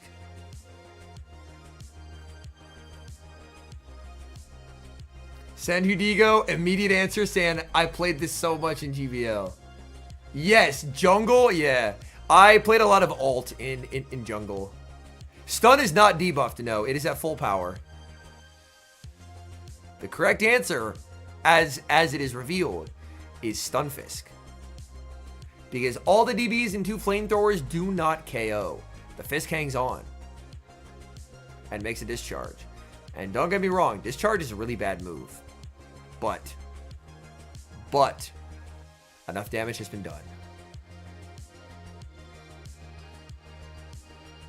One more Thunder Shock, 2 more Thunder Shocks.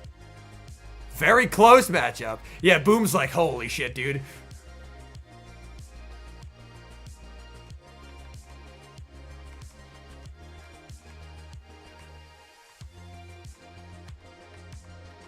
Only reasons it's close. Yo, what's up, Jade? I'm having a pretty good day. Game number 3. Boom versus David. Altaria into the Stunfisk. Let's see, what does he have in the back? He's got Shadow Scizor and he's got the Furret. Like, these backlines are neutral enough.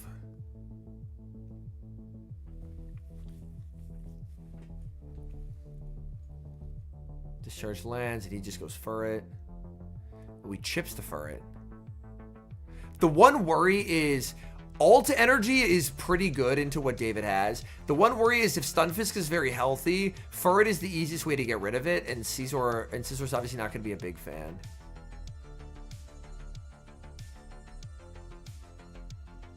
That is really good info from Boom. So there is a breakpoint for DB, but you sacrifice too much.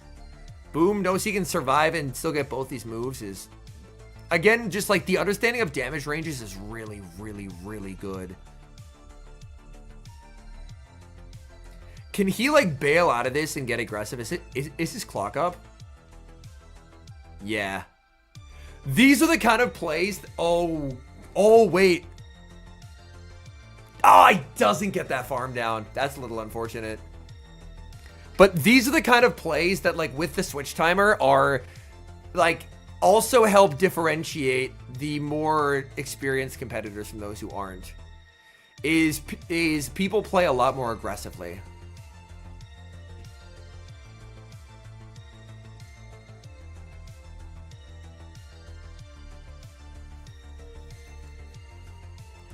And Scizor should be able to stall out this matchup and leave if it wants to. Because after this next charge attack, the clock will be up. I mean, even after one more bullet punch, it would be up. So David puts up the shield. into knight slash bait. There's the switch into alt. Alt is so far ahead. Yeah, alt is so far ahead here.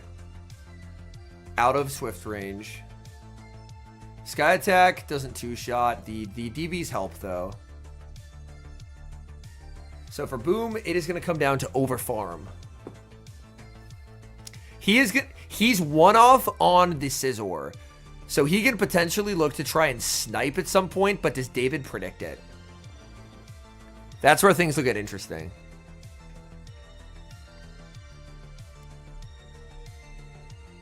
Clock just not up. He gets the flamethrower. This doesn't knock out. Does David throw instantly anticipating the Boom combo? And does Boom combo? Boom does not combo. Does David throw? He doesn't throw. Oh, there it is. There it is. Hold on, hold on. I want to show this in slow motion here. In slow motion. Let's go to like 0.25.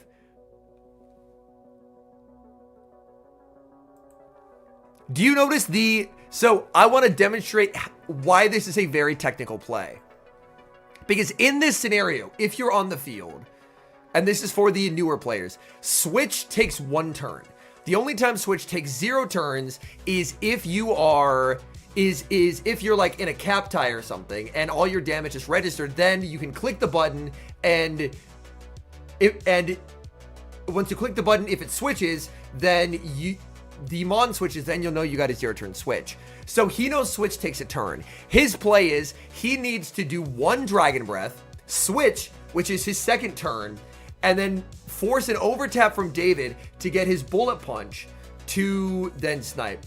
Typically, yes, San Diego, but sometimes DRE happens and then you get 1 out of it anyway, and it's very annoying. So watch what he does. He has to do exactly 1 DB. So that's the first turn of the Thunder Shock. Switch on the 2nd turn of the Thunder Shock, and then David's reaction time will not be fast enough unless he pre-predicts this is when Boom will switch. And then he's able to get his bullet punch. So let's watch it in a quarter speed. 1 DB. There's the switch. David doesn't have time to react. He's now clicking it, but he already triggered the Thunder Shock, and that wins Boom the game. It's an insanely precise play, and it's executed to actual perfection. It's so well done. It's so well done. Yeah. Incredibly, incredibly well played. Boom, 1 win away from a bracket reset. Furret into Altaria, losing lead. Oh God. Well, this alignment does not look fun, I can't lie. Ufisk will be answered by the Furret, and there's Florges and Shadow Scizor.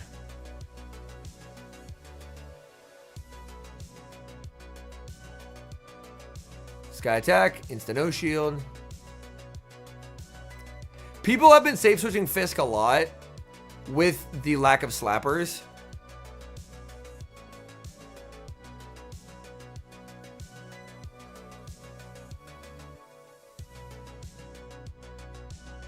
But part of the reason why I like to highlight plays that are as technical as that is it really shows the power of the possible. Because it really shows that, like, there's so much to be that you can learn, and there's so many ways to improve and get better at this game and have that translate into wins. And I think that's oftentimes very inspiring.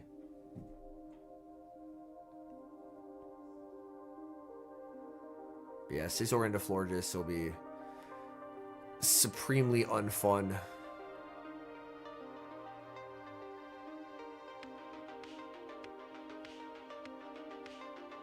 He can even go Flora and he'll just go Scizor, no? Nah, he just stays. He should be pretty fine no matter what. He goes Scizor here now though, right? Just... Oh, he actually preserves it and just lets himself get farmed. Interesting. I think either way he wins, but he's just very far ahead.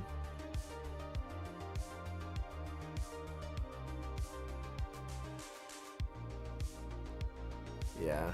And then shields come up because of the remaining moves. Chilling Water would do a lot more than Resisted Swift. There's the combo. But this just doesn't do what you want it to do. He is double debuffed, though. Can he ever make another? He does, but this... That's not range. That's not range. Scizor lives this. Yeah. And switches, resets the debuffs, and yeah. You have to let it go, but it does too much. As before, we're going to a game 5. Oh my goodness. Going to a game 5 again. Shadow Scizor into Altaria. Let's take a peek at the back. We've got Florges, Furret, and Ufisk.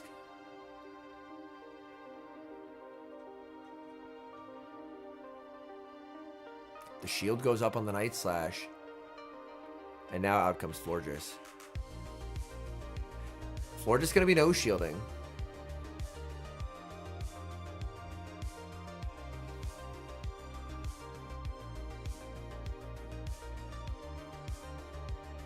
Just going to look to overfarm quite massively and no shield.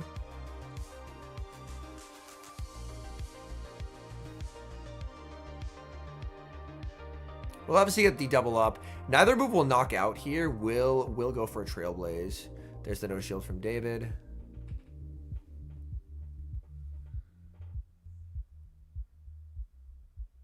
And just cap dies.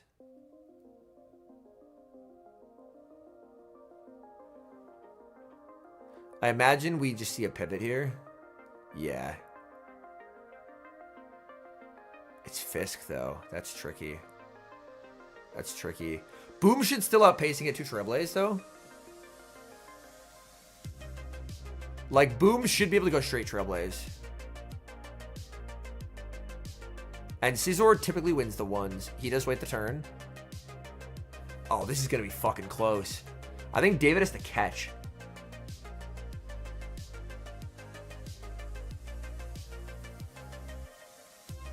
Oh, that's such a small margin for error here. Oh, God. Does he go for it? He does. Oh, and he gets it! Oh, my goodness, man. Wow. Well played to David. Well played to David. He just stays to get the bullet punches, but he will get farmed. He gets as much damage as he can. He's not out of it yet, though. He's not out of it yet. Like, if his Florges can make a move... If his Florges can make a move, he's not out of it. Fisk is one off, I think. Furret will overfarm as much as it can. Yo, let's go win.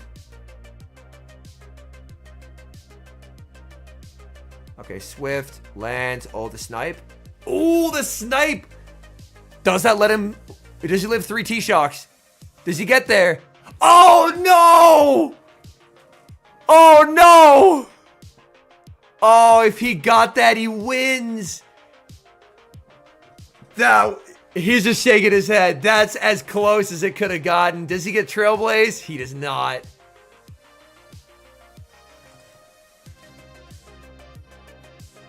Gotta say, that has to be...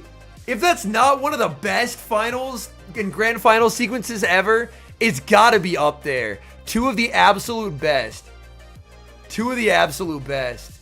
Yo, what's up, Murphy? Yeah. I can show off that final sequence, yeah. We can rewind a little bit on that final sequence. So the Trailblaze catch was obviously really unfortunate. But here, like +2 bullet punches, he gets huge value out of staying because otherwise you really struggle to put it into swift range. Yes, wind there is.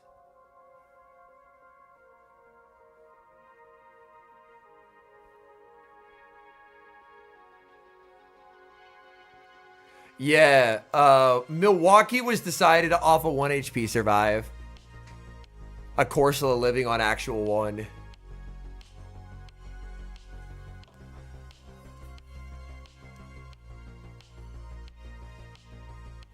And he snipes down to put him only 3 off, but he just feints to it.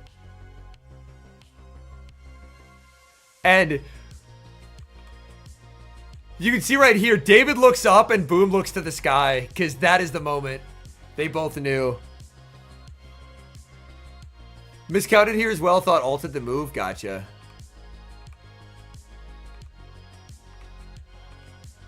I mean, it was literally 1 DB off. Yeah.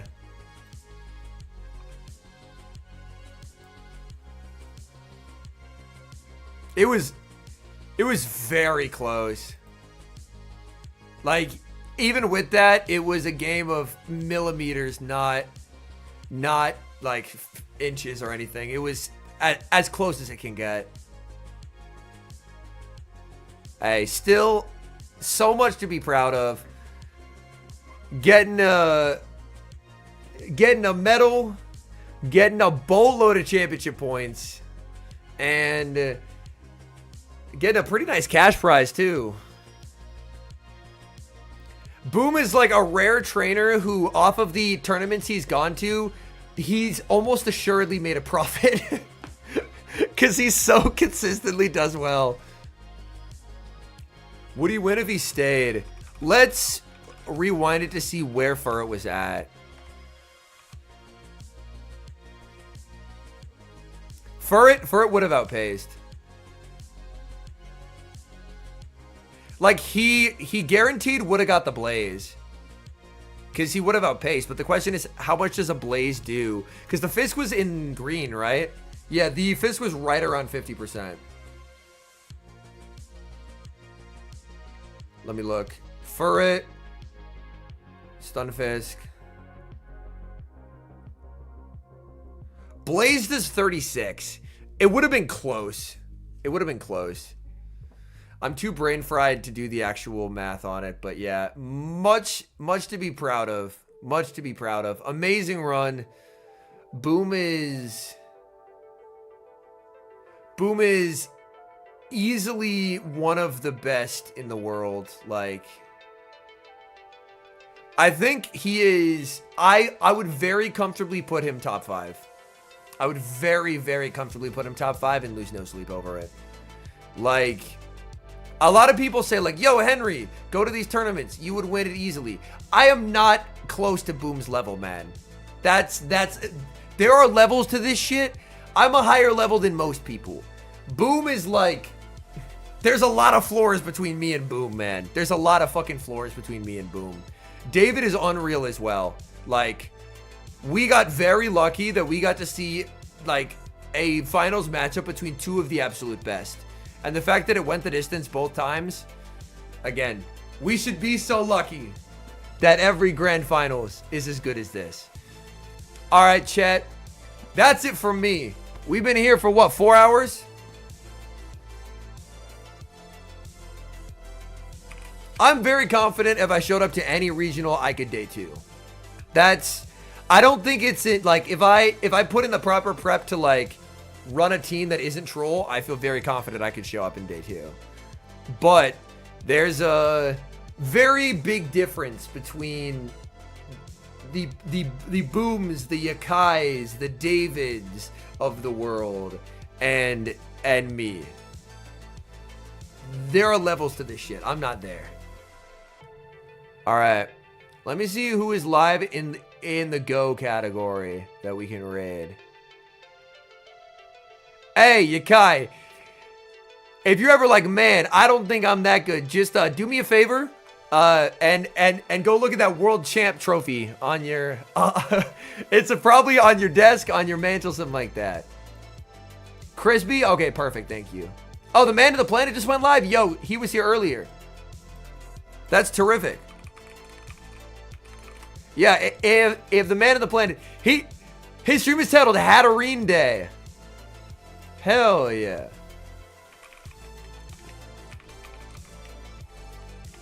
Raid the man in the planet. Okay, we're gonna be raiding the man in the planet. Thank you guys so much for tuning in. New video tomorrow. As always, it'll be featuring a trainer who hit legend with Jirachi and Shadow Charizard.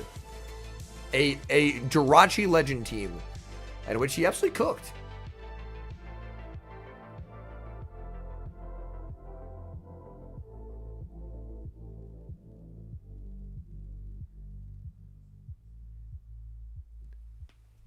Okay. Appreciate y'all. Thank you for tuning in. I'll see you later. All right. Bye.